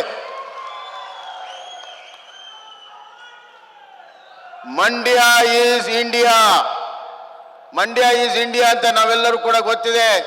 ಆದ್ರಿಂದ ಮಂಡ್ಯ ಈಸ್ ಇಂಡಿಯಾ ಆಗಬೇಕಾದ್ರೆ ಈ ಭಾಗದ ರೈತಾಪಿ ವರ್ಗಕ್ಕೆ ಶಕ್ತಿಯನ್ನು ತುಂಬಬೇಕು, ಈ ಭಾಗದ ನೀರಾವರಿ ಆಗಬೇಕು. ಅಷ್ಟೇ ಅಲ್ಲ, ಈ ಭಾಗದಲ್ಲಿ ಕೈಗಾರಿಕೆಗಳು ಬರಬೇಕು. ಅಂದಾಗ ಮಾತ್ರ ಅದಾಗ್ತದೆ. ನೋಡಿ, ಡಬಲ್ ಇಂಜಿನ್ ಸರ್ಕಾರ, ಡಬಲ್ ಇಂಜಿನ್ ಸರ್ಕಾರದ ಮಹಿಮೆ ಏನಂತಂದ್ರೆ ಇಷ್ಟೇ ಹೇಳಿ ಬಯಸ್ತೇನೆ. Bengaluru Mysuru super fast highway ಆಗಿರುವಂಥದ್ದು ಇವತ್ತು ನರೇಂದ್ರ ಮೋದಿಜಿಯವರ ಪ್ರಧಾನಮಂತ್ರಿ ಆದ ಮೇಲೆ ಇದಕ್ಕೆ ಚಾಲನೆಯನ್ನು ಕೊಟ್ಟು ಬರುವಂಥ ತಿಂಗಳಲ್ಲಿ ಅದನ್ನು ಪೂರ್ಣ ಮಾಡಿ ಅವರ ಕೈಯಿಂದಲೇ ಉದ್ಘಾಟನೆಯನ್ನು ನಾವು ಮಾಡ್ತಾ ಇದ್ದೇವೆ. ಕೇವಲ 1.5 ಗಂಟೆಯಲ್ಲಿ ಬೆಂಗಳೂರು ಮೈಸೂರು ನಡುವೆ ರಸ್ತೆಯನ್ನು ಇವತ್ತು ನಮ್ಮ ಭಾರತೀಯ ಜನತಾ ಪಕ್ಷ ಕೇಂದ್ರ ಸರ್ಕಾರ ಇವತ್ತು ಮಾಡಿದೆ. ಅಷ್ಟೇ ಅಲ್ಲ, ನರೇಂದ್ರ ಮೋದಿಜಿಯವರು ಮೊನ್ನೆ ಬೆಂಗಳೂರಿನಲ್ಲಿ ಒಂದು ಉದ್ಘಾಟನೆಯನ್ನು ಮಾಡಿದರು. ಏನೋ ಒಂದೇ ಭಾರತ ಟ್ರೈನ್ ಮೈಸೂರಿನಿಂದ ಬೆಂಗಳೂರು, ಬೆಂಗಳೂರಿನಿಂದ ಚೆನ್ನೈ ಕೇವಲ 1.5 ತಾಸಲ್ಲಿ ಹೈಸ್ಪೀಡ್ ಟ್ರೈನನ್ನು ಉದ್ಘಾಟನೆಯನ್ನು ಮಾಡಿದರು. ಇದು ಡಬಲ್ ಇಂಜಿನ್ ಸರ್ಕಾರ. ಇವತ್ತು ಕಾಂಗ್ರೆಸ್ಸಿನ ನಾಯಕ ಸಿದ್ದರಾಮಯ್ಯ ಕೇಳ್ತಾರೆ, ಡಬಲ್ ಇಂಜಿನ್ ಸರ್ಕಾರ ಏನು ಕೊಟ್ಟಿದೆ? ಇಲ್ಲಿ ಬಂದು ನೋಡಿ, ಈ ಸೂಪರ್ ಫಾಸ್ಟ್ ಹೈವೇ ಮತ್ತು ಟ್ರೈನನ್ನು ಕೊಟ್ಟಿರುವಂಥದ್ದು ನಿಮ್ಮ ಕಾಂಗ್ರೆಸ್ ಸರ್ಕಾರ ಅಲ್ಲ, ಅದು ನಮ್ಮ ನರೇಂದ್ರ ಮೋದಿ ಭಾರತೀಯ ಜನತಾ ಪಕ್ಷದ ಸರ್ಕಾರ ಅನ್ನೋದನ್ನು ನಾನು ಹೇಳಕ್ಕೆ ಇಚ್ಛೆಪಡ್ತೇನೆ. ಬಂಧುಗಳೇ, ಸಿದ್ದರಾಮಯ್ಯ ಅವರು ಹೇಳ್ತಾರೆ, ನನ್ನನ್ನು ಮುಖ್ಯಮಂತ್ರಿ ಮಾಡಲು ಕಾಂಗ್ರೆಸ್ಗೆ ಮತ ಹಾಕಿ. ಯಾಕೆ ಹಾಕಬೇಕು? ನಿಮ್ಮನ್ನೊಂದ್ಸತಿ ಮುಖ್ಯಮಂತ್ರಿಯಾಗಿ ನೋಡಿದ್ದೇವೆ. 5 ವರ್ಷ ಬರೀ ಆ ಭಾಗ್ಯ ಈ ಭಾಗ್ಯ ಅಂತೇಳಿ ಕೇವಲ ದೌರ್ಭಾಗ್ಯವನ್ನು ಕರ್ನಾಟಕ ಜನತೆ ಕೊಟ್ಟರೆ ಮತ್ತಾರಿಗೂ ಕೂಡ ಒಂದು ನಯಾ ಪೈಸೆಯನ್ನು ಸಹಾಯ ಮಾಡಲಿಲ್ಲ. ಕಾಂಗ್ರೆಸ್ ಅಂದರೆ ಒಂದು ಅನಿಷ್ಟ ಪಕ್ಷ, ಅನಿಷ್ಟ ಸರ್ಕಾರ, ಭ್ರಷ್ಟಾಚಾರದಿಂದ ಕೂಡಿರುವಂಥ ಸರ್ಕಾರ ಯಾವುದಾದ್ರೂ ಇದ್ದರೆ ಅದು ಕಾಂಗ್ರೆಸ್ ಸರ್ಕಾರ ಅನ್ನುವಂಥ ಮಾತನ್ನು ನಾನು ಹೇಳಕ್ಕೆ ಇಚ್ಛೆಪಡ್ತೀನಿ. ಯಾವುದೇ ಇಲಾಖೆಯಲ್ಲಿ ತಗೊಳ್ಳಿ, ಭ್ರಷ್ಟಾಚಾರದಲ್ಲಿ ಮುಳುಗೋಗಿದೆ. ನಮ್ಮ SC/ST ಮಕ್ಕಳಿಗೆ ದಿಂಬು ಹಾಸಿಗೆ ಕೊಡೋದ್ರಲ್ಲೂ ಕೂಡ ಭ್ರಷ್ಟಾಚಾರವನ್ನು ಮಾಡಿದ್ವಿ. ಬೆಂಗಳೂರಿನ BBMPಯಲ್ಲಿ ಭ್ರಷ್ಟಾಚಾರ, BDಯಲ್ಲಿ ಭ್ರಷ್ಟಾಚಾರ, ಸಣ್ಣ ನೀರಾವರಿಯಲ್ಲಿ ಭ್ರಷ್ಟಾಚಾರ, ಯಾವುದೇ ಇಲಾಖೆಯಲ್ಲಿ ತೆಗೆದುಕೊಂಡ್ರೂ ಕೂಡ ಭ್ರಷ್ಟಾಚಾರ. ಅನ್ನ ಭಾಗ್ಯದಲ್ಲಿ ಇವರು ಕನ್ನವನ್ನು ಹಾಕಿ ಕನ್ನ ಭಾಗ್ಯ ಮಾಡಿದ್ದಾರೆ. 30 ರೂಪಾಯಿ ನರೇಂದ್ರ ಮೋದಿ, ಅದು ಅಕ್ಕಿ, 3 ರೂಪಾಯಿ ಚೀಲ ಸಿದ್ದರಾಮಯ್ಯ, ಅದರ ಮೇಲೆ ಫೋಟೋ ಸಿದ್ದರಾಮಯ್ಯ. 30 ರೂಪಾಯಿ ಕೊಟ್ಟಂತ ನರೇಂದ್ರ ಮೋದಿ ಅಕ್ಕಿಯನ್ನು ತೆಗೆದುಕೊಂಡು ಬಂದು ನೀವು 3 ರೂಪಾಯಿ ಕೊಟ್ಟು ಚೀಲವನ್ನು ಹಾಕಿ ಅನ್ನ ಭಾಗ್ಯ ಕೊಟ್ಟಿದ್ದೇವೆ. ಅನ್ನ ಭಾಗ್ಯ, ನಿಜವಾದಂಥ ಅನ್ನ ಭಾಗ್ಯ ಕೊಟ್ಟಿರುವಂಥದ್ದು ಕರ್ನಾಟಕಕ್ಕೆ ಅನ್ನದಾತ ಯಾರಾದರೂ ಇದ್ರೆ ಅದು ನರೇಂದ್ರ ಮೋದಿಜಿ ಅನ್ನುವಂಥ ಮಾತನ್ನು ನಾನು ಹೇಳಕ್ಕೆ ಇಚ್ಛೆ ಪಡ್ತೇನೆ. ಕೊರೋನಾ ಬಂತು, ಬಡವರಿಗೆ ಸಹಾಯ ಆಗಲು ಗರೀಬ್ ಕಲ್ಯಾಣ ಯೋಜನೆಯನ್ನು ಮಾಡಿದ್ದಾರೆ. ಅದನ್ನು ಮುಂದಿನ ವರ್ಷವರೆಗೂ ವಿಸ್ತರಣೆಯನ್ನು ಮಾಡಿದ್ದಾರೆ. ಪ್ರತಿಯೊಬ್ಬ ಬಡವನಿಗೆ 5 kg ಇವತ್ತು ಪಡಿತರ ಆಹಾರವನ್ನು, ಅಕ್ಕಿಯನ್ನು ಕೊಡುವಂತಹ ನಿರ್ಣಯವನ್ನು ಇವತ್ತು ನರೇಂದ್ರ ಮೋದಿಜಿಯವರು, ಅಮಿತ್ ಶಾ ಅವರು ಇವತ್ತು ನಮ್ಗೆ ಇಡೀ ಭಾರತ ದೇಶದ ಬಡವರಿಗೆ ಕೊಡ್ತಾ ಇದ್ದಾರೆ. ಕರ್ನಾಟಕದ ಬಡವರು ಕೂಡ ಇವತ್ತು ಕೊಡ್ತಾ ಇದ್ದಾರೆ. ಬಂಧುಗಳೇ, ನಮ್ಮ ಸರ್ಕಾರ ಹಲವಾರು ಕಾರ್ಯಕ್ರಮಗಳನ್ನು ಮಾಡಿದೆ. ನಾ ಎಲ್ಲವನ್ನೂ ಹೇಳಕ್ಕೆ ಹೋಗೋದಿಲ್ಲ. ರೈತರ ಮಕ್ಕಳಿಗೆ ವಿದ್ಯಾನಿಧಿಯನ್ನು ಕೊಡುವಂಥ ಕೆಲಸ ಮಾಡಿದ್ವಿ, ಬೇರೆ ಯಾವುದೇ ರಾಜ್ಯದಲ್ಲಿ ಇಲ್ಲ. ಯಾಕಂದ್ರೆ ರೈತನ ಭೂಮಿ ಎಷ್ಟಿದೆ ಅಷ್ಟೇ ಇದೆ, ಅದರ ಅವಲಂಬಿತವಾದಂಥ ಜನ ಜಾಸ್ತಿ ಇದ್ದಾರೆ. ರೈತನ ಮಕ್ಕಳು ವಿದ್ಯಾವಂತರಾಗಿ ಸ್ವಾವಲಂಬನೆಯ ಬದುಕನ್ನು ಬದುಕಬೇಕು, ಸ್ವಾಭಿಮಾನದ ಬದುಕನ್ನು ಬದುಕಬೇಕು. ಅದಕ್ಕಾಗಿ ರೈತ ವಿದ್ಯಾನಿಧಿಯನ್ನು ನಾನು ಇವತ್ತು ಕೊಟ್ಟಿದ್ದೇನೆ. ಬಂಧುಗಳೇ, ಇವತ್ತು 10 ಲಕ್ಷಕ್ಕಿಂತ ಹೆಚ್ಚು ರೈತರಿಗೆ ಇವತ್ತು ವಿದ್ಯಾನಿಧಿ ಸಿಕ್ಕಿದೆ. ಅದು ಮಂಡ್ಯ ಜಿಲ್ಲೆಯ ರೈತರಿಗೂ ಕೂಡ ದೊಡ್ಡ ಪ್ರಮಾಣದ ಇವತ್ತು ರೈತ ವಿದ್ಯಾನಿಧಿ ಸಿಕ್ಕಿದೆ. ರೈತ ಕೂಲಿಕಾರರ ಮಕ್ಕಳಿಗೆ ವಿದ್ಯಾನಿಧಿಯನ್ನು ಮಾಡಿದ್ದೇವೆ. ಬಂಧುಗಳೇ, ಮೀನುಗಾರರಿಗೆ ಮಾಡಿದ್ದೇವೆ, ನೇಕಾರರಿಗೆ ಮಾಡಿದ್ದೇವೆ, ಟ್ಯಾಕ್ಸಿ ಡ್ರೈವರ್ಗೆ ಮಾಡಿದ್ದೇವೆ. ಎಲ್ಲ ಮಕ್ಕಳಿಗೂ ವಿದ್ಯಾನಿಧಿಯನ್ನು ಕೊಟ್ಟಿದ್ದೇವೆ. ಅಷ್ಟೇ ಅಲ್ಲ, ಗ್ರಾಮೀಣ ಪ್ರದೇಶದ ಬಡಿಗರಿರ್ಬೋದು, ಕುಂಬಾರು, ಕಂಬಾರರು, ಮ್ಯಾದಾರು, ವಿಶ್ವಕರ್ಮ, ಇವರು ಎಲ್ಲರಿಗೂ ಕೂಡ 50,000 ರೂಪಾಯಿನ ಕೊಟ್ಟು ಅವರ ವೃತ್ತಿಯಲ್ಲಿ ಉನ್ನತೀಕರಣವನ್ನು ಮಾಡಿ ಅವರು ಸ್ವಾವಲಂಬನೆಯ ಬದುಕನ್ನು ಬದುಕೋ ಸಲುವಾಗಿ ಕಾಯಕ ಯೋಜನೆಯನ್ನು ಇವತ್ತು ಪ್ರಾರಂಭ ಮಾಡಿದೆ. ಪ್ರತಿಯೊಂದು ಗ್ರಾಮಕ್ಕೆ 2 ಸ್ತ್ರೀ ಶಕ್ತಿ ಸಂಘ, 2 ಯುವಕ ಸಂಘಕ್ಕೆ 5 ಲಕ್ಷ ರೂಪಾಯಿಯನ್ನು ಕೊಟ್ಟು ಸ್ವಾಮಿ ವಿವೇಕಾನಂದ ಯುವ ಶಕ್ತಿ ಯೋಜನೆ ಮತ್ತು ಸ್ತ್ರೀ ಸಾಮರ್ಥ್ಯ ಯೋಜನೆ ಪ್ರತಿಯೊಂದು ಗ್ರಾಮಕ್ಕೆ ಕೊಡ್ತಾ ಇದ್ದೇವೆ. ಇದು ಸ್ವಾವಲಂಬನೆಯ ಬದುಕಾಗಬೇಕು. ಅವರು ಸ್ವಯಂ ಉದ್ಯೋಗವನ್ನು ಮಾಡಬೇಕು, ಆರ್ಥಿಕತೆಯಲ್ಲಿ ಭಾಗವಹಿಸಬೇಕು. ಇದು ನಮ್ಮ ಕನಸಾಗಿದೆ. ಸುಮ್ಮನೆ ಭಾಷಣವನ್ನು ಮಾಡಿದರೆ ಸಾಮಾಜಿಕ ನ್ಯಾಯ ಸಿಗುವುದಿಲ್ಲ. ಇವತ್ತು ಸಾಮಾಜಿಕ ನ್ಯಾಯ ಅಂತ ಹೇಳಿ ಕಾಂಗ್ರೆಸ್ನವರು ಅಧಿಕಾರ ಹಿಡಿದ್ರು. ಯಾವುದೇ ಹಿಂದುಳಿದ ವರ್ಗ ಆಗಲಿ ಯಾರಿಗೂ ಕೂಡ ನ್ಯಾಯವನ್ನು ಕೊಡುವಂಥ ಕೆಲಸ ಮಾಡಲಿಲ್ಲ. ಸಾಮಾಜಿಕ ನ್ಯಾಯವನ್ನು ಕೊಡ್ತಿರುವಂಥದ್ದು ಭಾರತೀಯ ಜನತಾ ಪಕ್ಷ. SC/ST ರಿಸರ್ವೇಷನನ್ನು ಹೆಚ್ಚಿಗೆ ಮಾಡುವ ಮುಖಾಂತರ 15 ಇದ್ದಿದ್ದು 17, 3 ಇದ್ದಿದ್ದನ್ನು 7 ಮಾಡುವ ಮುಖಾಂತರ ಸಾಮಾಜಿಕ ನ್ಯಾಯವನ್ನು ಕೊಡ್ತಾ ಇದ್ದೇವೆ. ಅದೇ ರೀತಿ ಹಿಂದುಳಿದ ವರ್ಗ ಮತ್ತು ಇತರ ಎಲ್ಲರಿಗೂ ಕೂಡ ಸಾಮಾಜಿಕ ನ್ಯಾಯವನ್ನು ಕೊಡೋದಕ್ಕೆ ಬದ್ಧರಾಗಿ ನಾವು ಕೆಲಸವನ್ನು ಮಾಡ್ತಾ ಇದ್ದೇವೆ. ಸಮಾಜದಲ್ಲಿ ಒಂದು ಸಕಾರಾತ್ಮಕವಾದಂಥ, ಆರೋಗ್ಯಕರವಾಗಿರುವಂಥ, ಸಾಮರಸ್ಯದಿಂದ ಕೂಡಿರುವಂಥ ಸಮಾಜ ಆಗಬೇಕು ಅಂಥೇಳಿ ಎಲ್ಲ ವರ್ಗಕ್ಕೂ ನ್ಯಾಯವನ್ನು ಕೊಡುವಂಥ ಪ್ರಾಮಾಣಿಕ ಪ್ರಯತ್ನ ನಾನು ಮಾಡ್ತಾ ಇದ್ದೇನೆ. ಬಂಧುಗಳೇ, ಈ ಬಾರಿ ನಾನು ಕೈ ಮುಗಿದು ಕೇಳ್ತೇನೆ, ನೀವು ಆಗಲೇ ಈ ಕಾಂಗ್ರೆಸ್ಸಿನ ಸಿನಿಮಾ ನೋಡಾಗಿದೆ. ಕಾಂಗ್ರೆಸ್ಸಿನ cinema black and white cinema ನೋಡಾಗಿದೆ. JDSದು ಕೂಡ ಬ್ಲ್ಯಾಕ್ ಆ್ಯಂಡ್ ವೈಟ್ ಸಿನಿಮಾ ನೋಡಾಗಿದೆ. ಇವತ್ತು ಈ ಭಾಗದ ಅಭಿವೃದ್ಧಿಗೆ ಏನೂ ಕೂಡ ಕೊಡುಗೆಯನ್ನು ಕೊಟ್ಟಿಲ್ಲ. ಏನಾದರೂ ಕೊಟ್ಟಿದ್ರೆ ಹಿಂದೆ ನಮ್ಮ ನಾಯಕರಾದಂಥ ಯಡಿಯೂರಪ್ಪನವ್ರು ಬಂದಾಗ ಈ ಭಾಗದ ಅಭಿವೃದ್ಧಿ ಆಗಿದೆ. ಸನ್ಮಾನ್ಯ ಯಡಿಯೂರಪ್ಪನವರ ನಾಯಕತ್ವದಲ್ಲಿ ಇದು ಯಡಿಯೂರಪ್ಪನವರ ಜನ್ಮಭೂಮಿ, ಶಿಕಾರಿಪುರ ಅವರ ಕರ್ಮಭೂಮಿ. ಈ ಜನ್ಮಭೂಮಿ ಮೇಲೆ ಬಹಳಷ್ಟು ಪ್ರೀತಿ. KR ಪೇಟೆಯ ನೀರಾವರಿ ಯೋಜನೆಗಳಿರ್ಬೋದು, ಮತ್ತು ಉಳಿದಂಥ ತಾಲೂಕಿನ ಸಮಗ್ರ ಅಭಿವೃದ್ಧಿ ಇರ್ಬೋದು, ಜಿಲ್ಲೆಯ ಸಮಗ್ರ ಅಭಿವೃದ್ಧಿ ಇರ್ಬೋದು, ಸನ್ಮಾನ್ಯ ಯಡಿಯೂರಪ್ಪನವರ ಪಾತ್ರ ಬಹಳ ದೊಡ್ಡದಿದೆ. ಅದನ್ನೆಂದೂ ಕೂಡ ನಾವು ಮರೆಯೋಕ್ಕೆ ಸಾಧ್ಯ ಇಲ್ಲ ಅನ್ನುವಂಥ ಮಾತನ್ನು ಈ ಸಂದರ್ಭನ ಹೇಳಕ್ಕೆ ಇಚ್ಛೆಪಡ್ತೇನೆ. ಹೀಗೆ ಇವತ್ತು BJP ಈ ಭಾಗದ ಕರ್ನಾಟಕವನ್ನು ಸುವರ್ಣ ಕರ್ನಾಟಕವಾಗಿ ಮಾಡುವಂಥ ಒಂದು ಸಂಕಲ್ಪವನ್ನು ನಾವು ತೊಟ್ಟು ಬಂದಿದ್ದೇವೆ. ಈ ಭಾಗದ ಕಾವೇರಿಯ ಮಕ್ಕಳ ಬಾಳನ್ನ ಬಂಗಾರ ಮಾಡಲು, ಸುವರ್ಣ ಕರ್ನಾಟಕವನ್ನು ಈ ಭಾಗವನ್ನು ಮಾಡಲು ಸಂಕಲ್ಪವನ್ನ ತೊಟ್ಟು ನಾವು ಇಲ್ಲಿ ಬಂದಿದ್ದೇವೆ. ಆಶೀರ್ವಾದವನ್ನ ಮಾಡಿ, ಬೆಂಬಲವನ್ನ ಕೊಡಿ, ಮಾರ್ಗದರ್ಶನವನ್ನ ಮಾಡಿ, ನಿಮ್ಮ ಸೇವೆಯನ್ನು ನಾವು ಮಾಡ್ತೇವೆ, ನಿಮ್ಮ ಋಣವನ್ನು ತೀರಿಸುವಂತಹ ಪ್ರಯತ್ನವನ್ನು ಮಾಡ್ತೇವೆ. ನಿಮ್ಮ ವಿಶ್ವಾಸಕ್ಕೆ ಎಲ್ಲಿಯೂ ಕೂಡ ಚ್ಯುತಿ ಆಗದ ರೀತಿಯಲ್ಲಿ, ನಿಮ್ಮ ವಿಶ್ವಾಸಕ್ಕೆ ಒಂದು ಸಣ್ಣ ಚ್ಯುತಿ ಆಗದ ರೀತಿಯಲ್ಲಿ ಪ್ರಾಮಾಣಿಕವಾಗಿ ಬದಲಾವಣೆಯನ್ನು ತಂದು ನಿಮ್ಮ ಒಂದು ಆಶೋತ್ತರಗಳನ್ನು ಈಡೇರಿಸೋದಕ್ಕೆ ಸರ್ವ ಪ್ರಯತ್ನಗಳನ್ನು ಮಾಡ್ತೇವೆ. ಬಂಧುಗಳೇ, ಜಾತಿ ಮತ ಪಂಥ ಇವೆಲ್ಲವನ್ನು ಮೀರಿ ನಾವೆಲ್ಲ ಒಂದಾಗಿ ಈ ನಾಡಿನ ಅಭಿವೃದ್ಧಿಯನ್ನು ಮಾಡಿ, ನಮ್ಮ ಅಭಿವೃದ್ಧಿಯನ್ನು ಮಾಡಿ, ಇವತ್ತು ನವ ಕರ್ನಾಟಕದಿಂದ ನವ ಭಾರತ ನಿರ್ಮಾಣ ಮಾಡೋಣ. ಬನ್ನಿ, ಇಡೀ ಕರ್ನಾಟಕವನ್ನು ಕಟ್ಟೋಣ, ನವ ಕರ್ನಾಟಕವನ್ನು ಕಟ್ಟೋಣ. ಅದರಲ್ಲಿ ಮಂಡ್ಯ ಮತ್ತು ಈ ಭಾಗವನ್ನು ಭತ್ತ ಬೆಳೆಯುವಂಥ, ಕಬ್ಬು ಬೆಳೆಯುವಂಥ ಈ ನಾಡನ್ನ ಸಕ್ಕರೆಯ ರೀತಿಯಲ್ಲಿ ಸವಿಯಾಗಿ ಮತ್ತು ರೈತನ ಬಾಳು ಬಂಗಾರವಾದಂಥ ಸುವರ್ಣ ಕರ್ನಾಟಕವನ್ನು ಕಟ್ಟೋಣ. ಆಶೀರ್ವಾದ ಇರಲಿ. ಧನ್ಯವಾದಗಳು. ಬೋಲೋ ಭಾರತ್ ಮಾತಾ ಕಿ. इतना बोला मांडे वालों की आवाज को क्या होगा? ಯಾಕೆ ಶಬ್ದ ಮಾಡ್ತಾ ಇಲ್ಲ? मेरे साथ दोनों हाथ उठाइए, इस ओर भी उठाइए, उस ओर भी उठाइए, दोनों हाथ उठाइए. मांड्या में भाजपा के विजय की संकल्प की मुट्ठी बींचिए. ನಾವು ಎತ್ತಿರ್ತಕ್ಕಂಥ ಈ ಮುಷ್ಟಿಯಿಂದ ವಿಜಯದ ಯಾತ್ರೆ ಹೋಗಬೇಕಾಗಿದೆ.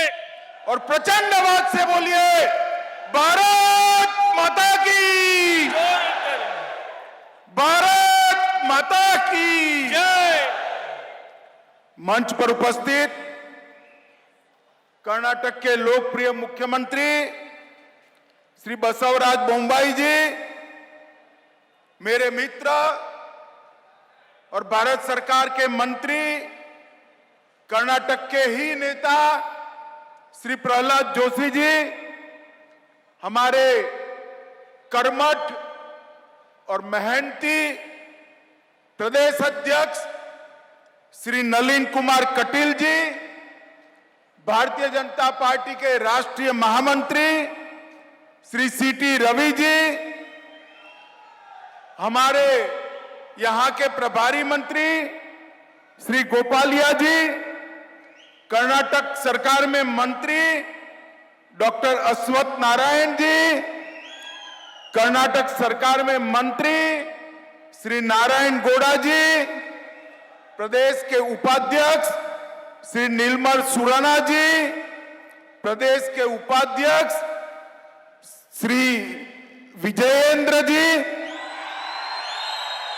प्रदेश उपाध्यक्ष M राजेंद्र जी, हमारे लोकप्रिय विधायक श्री रामदास जी, श्री M.N. महेश जी, श्री निरंजन कुमार जी, और आज मांड्या की भूमि पर इतनी बड़ी संख्या में आए हुए प्यारे भाइयों बहनों माताओं और मेरे जिगर के टुकड़े जैसे युवा मित्रों, आज सबसे पहले हमारे प्रिय प्रधानमंत्री मोदी जी की माता का निधन हुआ है. पूज्य हीराबा हम सब के बीच में नहीं रहे. इस शोक की घड़ी में पूरा देश और हम सब मोदी जी और उनके परिवार के साथ दुख में खड़े हैं. सबसे पहले मैं पूज्य हीराबा को श्रद्धांजलि देकर मेरी बात की शुरुआत करना चाहता हूं। ಇವತ್ತು ನಮ್ಮ ಪ್ರಿಯ ನೇತಾರ ಆದರಣೀಯ ನರೇಂದ್ರ ಮೋದಿ ಅವರ ತಾಯಿ ಇವತ್ತು ವಿಧಿವಶರಾದರು. ಇಡೀ ದೇಶ ದುಃಖದ ಕಡಲಲ್ಲಿ ಇರ್ತಕ್ಕಂಥ ಈ ಒಂದು ಸಂದರ್ಭದಲ್ಲಿ ಈ ಕಾರ್ಯಕ್ರಮ ನಡೀತಾ ಇದೆ. ಪ್ರಾರಂಭದಲ್ಲಿ ನಾವು ಆ ಮಹಾನ್ ಚೇತನಕ್ಕೆ ಶ್ರದ್ಧಾಂಜಲಿಯನ್ನು ಸಲ್ಲಿಸ್ತಾ ಕಾರ್ಯಕ್ರಮವನ್ನು ಪ್ರಾರಂಭ ಮಾಡೋಣ. मित्रों, यहां मैं आया हूं तब सबसे पहले मेले कोटे के स्वामी चेलू नारायण, चुनचुन गिरी के काल भैरव, श्री रंगपटना के रंगनाथ स्वामी, मुद्दूर और किक्केरी के श्री नरसिम्हा स्वामी के सामने अपना शीश झुकाकर मेरी बात की शुरुआत करना चाहता हूं। ಪ್ರಾರಂಭದಲ್ಲಿ ಮೇಲುಕೋಟೆಯ ಚೆಲುವರಾಯ ಸ್ವಾಮಿ, ಆದಿ ಚುಂಚನಗಿರಿಯ ಕಾಳಭೈರೇಶ್ವರ, ಶ್ರೀರಂಗಪಟ್ಟಣದ ರಂಗನಾಥ ಇವರೆಲ್ಲರಿಗೂ ಸ್ಮರಣೆ ಮಾಡಿ ನಮಸ್ಕಾರವನ್ನು ಮಾಡ್ತಾ ಕಾರ್ಯಕ್ರಮವನ್ನು ಶುರು ಮಾಡೋಣ. नरसिम्हा स्वामी भूल गया। ಯಾ ನರಸಿಂಹ ಸರ್, ಓಕೆ ಓಕೆ, आप थोड़ा लिखो भाई।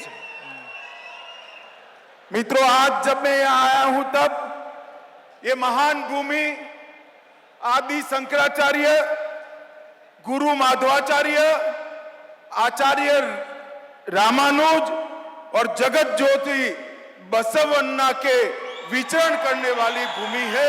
इसको प्रणाम करता हूं मैं। ಹಾಗೆ ಪೂಜ್ಯ ಆದಿಶಂಕರರನ್ನ ಸ್ಮರಣೆ ಮಾಡ್ತಾ, ಹಾಗೆ ರಾಮಾನುಜಾಚಾರ್ಯರನ್ನು ಕೂಡ ಸ್ಮರಣೆಯನ್ನು ಮಾಡ್ತಾ, ಜಗಜ್ಯೋತಿ ಬಸವೇಶ್ವರರನ್ನ ಧ್ಯಾನ ಮಾಡ್ತಾ ಈ ಒಂದು ಕಾರ್ಯಕ್ರಮವನ್ನು ಶುರು ಮಾಡೋಣ.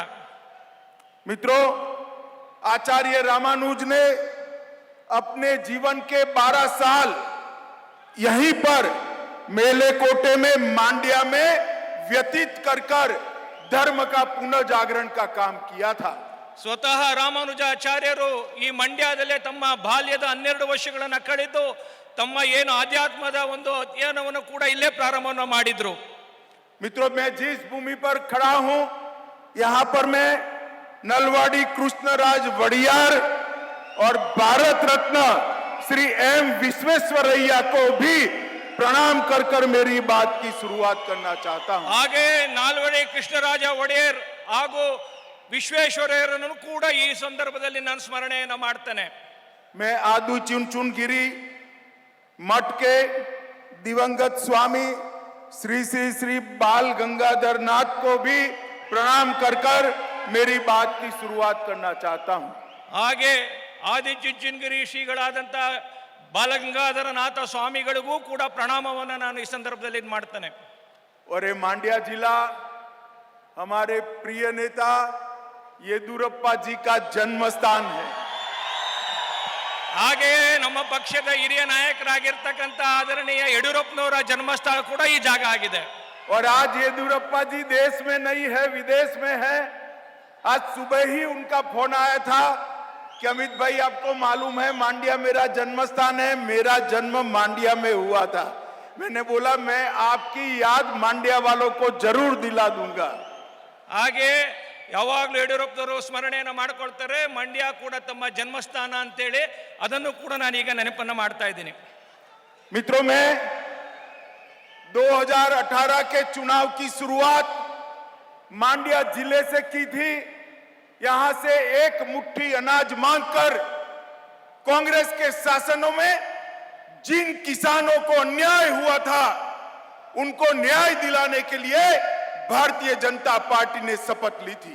2018 ಚುನಾವಣೆಯಲ್ಲಿ ಮಂಡ್ಯದಿಂದನೇ ನಾವು ಪ್ರಾರಂಭವನ್ನು ಮಾಡಿದ್ವಿ. ಯಾವ ರೈತರಿಗೆ ಅನ್ಯಾಯ ಆಗಿದೆ ಅಂತೇಳಿ ಒಂದು ಮುಷ್ಟಿ ಮಣ್ಣಿನಿಂದ ನಾವು ಪ್ರಾರಂಭವನ್ನು ಮಾಡಿದ್ವಿ. ಅದಕ್ಕೆ ತಕ್ಕವನ್ನು ಉತ್ತರವನ್ನು ಕೊಡಬೇಕಾಗಿದೆ ಇವತ್ತು ನಾವು. और कर्नाटक की महान जनता ने हमें सबसे बड़ी पार्टी बनाकर सरकार बनाने का मौका कर्नाटक के अंदर दिया। ಕರ್ನಾಟಕದ ಜನತೆ ನಮಗೆ ಅತ್ಯಂತ ದೊಡ್ಡದಾದಂಥ ರಾಜಕೀಯ ಪಾರ್ಟಿಯಾಗಿ ಅವಕಾಶವನ್ನು ಮಾಡಿಕೊಟ್ಟಿರ್ತಕ್ಕಂಥದ್ದು ನಿಮಗೆ ಗೊತ್ತಿದೆ. 2019 में मोदी जी के नेतृत्व में 52% वोट के साथ कर्नाटक की 28 में से 26 सीटें आपने भारतीय जनता पार्टी की झोली में डालने का काम किया है। 2019 ಚುನಾವಣೆ ಒಳಗಡೆ ಕರ್ನಾಟಕದಲ್ಲಿ ಮೋದಿ ಅವರ ನೇತೃತ್ವಕ್ಕೆ ಸುಮಾರು 52% ಓಟನ್ನು ಕೊಡೋದ್ರ ಮುಖಾಂತರ 25 ಸ್ಥಾನದ ಲೋಕಸಭೆಯನ್ನ ಗೆಲ್ಲಿಸತಕ್ಕಂತ ಅವಕಾಶವನ್ನು ಮಾಡಿಕೊಟ್ರಿ. और मित्रों, आज मैं यहां आया हूं, बहुत हो गया जेडीएस कांग्रेस, कांग्रेस जेडीएस. इस बार मांड्या ने, मैसूर ने पूर्ण बहुमत से भारतीय जनता पार्टी को जिताना है. ಅನೇಕ ಸಂಗತಿಗಳನ್ನು ನಾವು ನೋಡಿದ್ವಿ. ನಾವು ಒಮ್ಮೆ ಕಾಂಗ್ರೆಸ್ ಒಮ್ಮೆ ಜೆಡಿಎಸ್ ಅಂತೇಳಿ ಈ ಬಾರಿ ಮಂಡ್ಯ ಮತ್ತೆ ಮೈಸೂರಿನಲ್ಲಿ ಖಂಡಿತವಾಗ್ಲೂ ಭಾರತೀಯ ಜನತಾ ಪಾರ್ಟಿಯ ವಿಜಯ ಯಾತ್ರೆ ಆಗುತ್ತೆ. ದೊಡ್ಡ ರೀತಿಯಾದ ಬೆಂಬಲವನ್ನು ಕೂಡ ಭಾರತೀಯ ಜನತಾ ಪಾರ್ಟಿಗೆ ಸಿಗೋದಿದೆ. ये कांग्रेस और जेडीएस दोनों परिवारवादी पार्टियां हैं, भ्रष्टाचारी पार्टियां हैं. ಕಾಂಗ್ರೆಸ್ ಹಾಗೂ ಜೆಡಿಎಸ್ ಒಂದು ಪರಿವಾರ, ಒಂದು ಕುಟುಂಬದ ರಾಜಕಾರಣವನ್ನು ಮಾಡ್ತಾ ಇರ್ತಕ್ಕಂಥ ರಾಜಕೀಯ ಪಾರ್ಟಿ, ಭ್ರಷ್ಟಾಚಾರದಿಂದ ತುಂಬಿರ್ತಕ್ಕಂಥ ಒಂದು ರಾಜಕೀಯ ಪಾರ್ಟಿ. मित्रों, हमने दोनों के शासन देखे हैं. कांग्रेस आती है तो कर्नाटक दिल्ली का एटीएम बन जाता है. ಕಾಂಗ್ರೆಸ್ ಬರುತ್ತೆ, ಕರ್ನಾಟಕ ಮತ್ತೆ ದಿಲ್ಲಿಯ ವ್ಯತ್ಯಾಸವನ್ನು ಹೇಳುವಂತ ಒಂದು ಪ್ರಯತ್ನವನ್ನು ಮಾಡುತ್ತೆ. और जेडीएस आती है तो एक परिवार के लिए एटीएम बन जाता है. ಜೆಡಿಎಸ್ ಯಾವಾಗ್ಲೂ ಯೋಚನೆ ಮಾಡುತ್ತೆ ಒಂದು ಕುಟುಂಬವನ್ನ ಹೇಗೆ ಒಂದು ಅಂಶವನ್ನ ಪೋಷಣೆ ಮಾಡಬೇಕು ಅಂತ ಹೇಳಿ. बारी बारी ये दोनों पार्टियों ने भ्रष्टाचार कर कर्नाटक के विकास को रोकने का काम किया है. ಪ್ರತಿ ಬಾರಿಯೂ ಎರಡು ಪಕ್ಷಗಳು ಇದೇ ಮಾಡಿ ಭ್ರಷ್ಟಾಚಾರದಿಂದ ತುಂಬಿ ಇಡೀ ರಾಜಕಾರಣವನ್ನು ಹೊಲಸು ಮಾಡತಕ್ಕಂಥ ಕೆಲಸವನ್ನು ಕೂಡ ಮಾಡುತ್ತೆ. और मित्रों, अब समय आ गया है परिवारवाद और भ्रष्टाचार से मुक्त करने का. भारतीय जनता पार्टी को पूर्ण बहुमत के साथ एक बार सत्ता दीजिए, डबल इंजन की सरकार बनाइए. हम आने वाले 5 साल में मोदी जी के नेतृत्व में कर्नाटक को विकास के रास्ते पर बहुत आगे ले जाएंगे. ಈ ಪರಿವಾರವಾದ ಮತ್ತೆ ಭ್ರಷ್ಟಾಚಾರವನ್ನು ಮುಕ್ತ ಮಾಡಿ ಜೆಡಿಎಸ್ ಮತ್ತೆ ಕಾಂಗ್ರೆಸ್ ಅನ್ನ ಕಿತ್ತೊಗೆದು ಒಂದು ಡಬಲ್ ಇಂಜಿನ್ ಸರ್ಕಾರ ಮೋದಿ ಅವರ ನೇತೃತ್ವದಲ್ಲಿ ಒಂದು ಯಶಸ್ವಿ 5 ವರ್ಷದ ಆಡಳಿತವನ್ನು ಮಾಡಬೇಕಾದಂತ ಅವಶ್ಯಕತೆ ಇವತ್ತಿದೆ ಸ್ನೇಹಿತರೆ. ये जो कांग्रेस पार्टी और जेडीएस दोनों पार्टियां करप्ट भी है, जातिवादी है, कम्युनल है और इसके साथ साथ क्रिमिनल का आश्रयदाता भी है. ಈ ಎರಡು ಪಾರ್ಟಿಗಳು ಬರೀ ಜಾತಿವಾದಿ ಮಾತ್ರ ಅಂತಲ್ಲ, ಭ್ರಷ್ಟಾಚಾರಿಗಳು ಮಾತ್ರ ಅಲ್ಲ, ಕ್ರಿಮಿನಲ್ಗಳು ಇದ್ದಾರೆ. ಅನೇಕ ಕ್ರಿಮಿನಲ್ ಆಪಾದನೆ ಉಳ್ಳಂತವರು ಈ ಎರಡು ರಾಜಕೀಯ ವ್ಯವಸ್ಥೆ ಒಳಗಡೆ ಕೆಲಸ ಮಾಡ್ತಾ ಇರತಕ್ಕಂಥದ್ದು ನಾವು ನೋಡ್ತೇವೆ. मित्रों, कांग्रेस ने इतने साल तक इस देश पर शासन किया, दलितों को और आदिवासियों को हमेशा अन्याय करने का काम किया है. ಇವರೆಲ್ಲ ಆಡಳಿತದ ಕಾಲದೊಳಗಡೆ ದಲಿತರಿಗೆ, ಆದಿವಾಸಿಗಳಿಗೆ ಅನ್ಯಾಯವನ್ನು ಮಾಡತಕ್ಕಂಥ ಕಾರ್ಯವನ್ನು ಇವರು ಆಡಳಿತದಲ್ಲಿ ನಡೀತಾ ಇರತಕ್ಕಂಥದ್ದು ನಾವು ನೋಡಿದೀವಿ. ನಾವು भारतीय जनता पार्टी का शासन आने के बाद हमें 2 राष्ट्रपति बनाने का मौका मिला. ಭಾರತೀಯ ಜನತಾ ಪಾರ್ಟಿ ಆಡಳಿತದಲ್ಲಿ ನಾವು ಒಂದು ವಿಶೇಷವಾದಂತ ಕಾರ್ಯವನ್ನು ಮಾಡಲಿಕ್ಕಂತ ಅವಕಾಶವನ್ನು ನಮಗೆ ಸಿಕ್ತು. एक बार गरीब दलित के बेटे रामनाथ कोविंद को बनाया और दूसरी बार एक गरीब संथाली आदिवासी की बेटी श्रीमती द्रौपदी मुर्मू को भारत का राष्ट्रपति बनाने का काम. ಭಾರತೀಯ ಜನತಾ ಪಾರ್ಟಿ ನಮಗೆ ಅವಕಾಶ ಸಿಕ್ಕಂತ ಸಂದರ್ಭದಲ್ಲಿ ಇಬ್ಬರು ದಲಿತರನ್ನ ಈ ದೇಶದ ಶ್ರೇಷ್ಠ ರಾಷ್ಟ್ರಪತಿಗಳಾಗಿ ಮಾಡತಕ್ಕಂತ ಕಾರ್ಯವನ್ನು ನಾವು ಮಾಡಿದ್ವಿ. ಒಂದು ರಾಮನಾಥ್ ಕೋವಿಂದ್ ಅವರನ್ನ ಮಾಡಿದ್ವಿ, ಇವತ್ತು ದ್ರೌಪದಿ ಮುರ್ಮು ಅವರನ್ನ ರಾಷ್ಟ್ರಪತಿಗಳನ್ನಾಗಿ ಮಾಡತಕ್ಕಂತ ಕೆಲಸವನ್ನು ನಾವು ಮಾಡಿದ್ವಿ. भारतीय जनता पार्टी ने गरीबों के, पिछड़ों के, दलितों के, आदिवासियों के कल्याण के लिए ढेर सारे काम किए हैं. ಭಾರತೀಯ ಜನತಾ ಪಾರ್ಟಿ ದಲಿತರಿಗೆ, ದೀನ ದಲಿತರಿಗೆ, ಆದಿವಾಸಿಗಳಿಗೆ ಇಡೀ ದೇಶವ್ಯಾಪಿ ಕಾರ್ಯವನ್ನು ಮಾಡತಕ್ಕಂಥ ಅವರ ಕಲ್ಯಾಣವನ್ನು ಮಾಡತಕ್ಕಂಥ ಕೆಲಸವನ್ನು ನಾವು ಮಾಡಿದ್ವಿ. हमने हर गरीब के घर में बैंक अकाउंट पहुंचाया, गैस का सिलेंडर पहुंचाया और किसान सम्मान निधि का 6,000 रुपया पहुंचाने का काम किया. ನಾವೆಲ್ಲ ಈ ದೇಶದ ಎಲ್ಲ ಬಡವರಿಗೆ ಆಹಾರವನ್ನು ಒದಗಿಸ್ತಕ್ಕಂಥದ್ದು ಮಾಡಿದ್ವಿ. ಕಿಸಾನ್ ಸನ್ಮಾನ್ ನಿಧಿ ಮುಖಾಂತರ 6,000 ರೂಪಾಯಿ ಹಣವನ್ನು ಕೊಡ್ತಕ್ಕಂಥ ಕೆಲಸವನ್ನು ಮಾಡಿದ್ವಿ. ಅನೇಕ ಕಾರ್ಯಕ್ರಮಗಳನ್ನು ಅವರ ಮನೆಗೆ ತಲುಪಿಸ್ತಕ್ಕಂಥ ಕೆಲಸವನ್ನು ನಾವು ಮಾಡಿದ್ವಿ. हर गरीब के घर में बिजली पहुंचाई, घर पहुंचाया और शौचालय पहुंचाकर महिलाओं को सम्मान के साथ जीने का अधिकार दिया है। ಅವರ ಬಡವರ ಮನೆಗಳಿಗೆ ನನ್ನ ಮಾಡ್ತಕ್ಕಂಥ ವಾತಾವರಣವನ್ನು ನಿರ್ಮಾಣ ಮಾಡಿದ್ವಿ ನಾವು. और मैं आज मांड्या की इतनी विशाल सभा में पूछना चाहता हूं, आप सभी ने कोरोना का 2 टीका लिए हैं या नहीं लिए हैं, वैक्सीन लिए हैं या नहीं लिए हैं? ನಾವು ಇಲ್ಲಿ ಕೇಳಿ ಮಂಡ್ಯದ ಜನತೆ ಕಾಂಗ್ರೆಸ್ಗೆ ಮತ್ತೆ ಜೆಡಿಎಸ್ಗೆ ನಾವು ಪ್ರಶ್ನೆ ಮಾಡಬೇಕಾಗಿದೆ. ನಾವು जिन्होंने कोरोना के 2 वैक्सीन लिए हैं वो अपने हाथ ऊपर उठाए जरा। ಯಾರೆಲ್ಲರಿಗೂ ನಮ್ಮ ಸರ್ಕಾರದಿಂದ ಸವಲತ್ತು ಸಿಕ್ಕಿದೆ ಅಂತಂದ್ರೆ ದಯಮಾಡಿ ಎಲ್ಲರೂ ಕೈ ಎತ್ತಿ ಹೇಳಬೇಕಾಗಿದೆ. ನಾವು मोदी जी ने 230 करोड़ लोगों को वैक्सीन लगाकर भारत को कोरोना से सुरक्षित करने का काम किया है। ಆದರಣೀಯ ನರೇಂದ್ರ ಮೋದಿ ಅವರು ಇಡೀ ದೇಶದ ಜನ ಕೋವಿಡ್ ಎಲ್ಲರಿಗೂ ವ್ಯಾಕ್ಸಿನೇಷನ್ ಅನ್ನು ಕೊಡೋದ್ರ ಮುಖಾಂತರ ಭಾರತವನ್ನ ಕೋವಿಡ್ ಮುಕ್ತ ಮಾಡತಕ್ಕಂಥ ಕೆಲಸವನ್ನು ಕೂಡ ಮಾಡಿದ್ರು. और 80 करोड़ लोगों को 2 साल से हर व्यक्ति को 5 किलो अनाज फ्री ऑफ कॉस्ट मुफ्त में देने का काम नरेंद्र मोदी सरकार ने किया है। 80 ಕೋಟಿ ಜನರಿಗೆ 5 ಕೆಜಿ ಅಕ್ಕಿಯನ್ನು ಕಳೆದ 1 ವರ್ಷದಿಂದ ನರೇಂದ್ರ ಮೋದಿ ಅವರು ಕೊಡೋದ್ರ ಮುಖಾಂತರ ಈ ದೇಶದಲ್ಲಿ ಆಹಾರ ಭದ್ರತೆಯನ್ನು ಕೊಡ್ತಕ್ಕಂಥ ಕೆಲಸವನ್ನು ಕೂಡ ಮಾಡಿದ್ರು. मित्रों, नरेंद्र मोदी सरकार ने अभी मुंबई सरकार की सिफारिश पर बेटा कुर्बा जाति को एसटी समुदाय में समाहित कर लगभग हजारों लोगों को एसटी का लाभ देने का काम किया है। ಸನ್ಮಾನ್ಯ ಬೊಮ್ಮಾಯಿ ಅವರ ಸರ್ಕಾರ, ಆದರಣೀಯ ನರೇಂದ್ರ ಮೋದಿ ಅವರ ಸರ್ಕಾರ ಏನು ಎಸ್ಟಿಗೆ ಬೇಕಾದಂತ ಮೀಸಲಾತಿಯನ್ನು ಕೊಡ್ತಕ್ಕಂಥ ಅವರನ್ನ ಆ ಪಟ್ಟಿಗೆ ಸೇರಿಸೋದ್ರ ಮುಖಾಂತರ ಲಕ್ಷಾಂತರ ಜನರಿಗೆ ಪರಿಹಾರವನ್ನು ಸಹಾಯವನ್ನು ಮಾಡ್ತಕ್ಕಂಥ ಕೆಲಸವನ್ನು ಕೂಡ ಮಾಡ್ತು. मुझे बताओ मांड्या वालों, आप लोग चाहते थे कि नहीं कि अयोध्या में भगवान श्री राम का मंदिर बने? ತಮ್ಮೆಲ್ಲರಿಗೂ ಗೊತ್ತಿದೆ ಸ್ನೇಹಿತರೆ, ಅಯೋಧ್ಯೆಯಲ್ಲಿ ಭವ್ಯವಾದಂತ ರಾಮ ಮಂದಿರದ ನಿರ್ಮಾಣ ಆಗ್ತಾ ಇದೆಯೋ ಇಲ್ವೋ?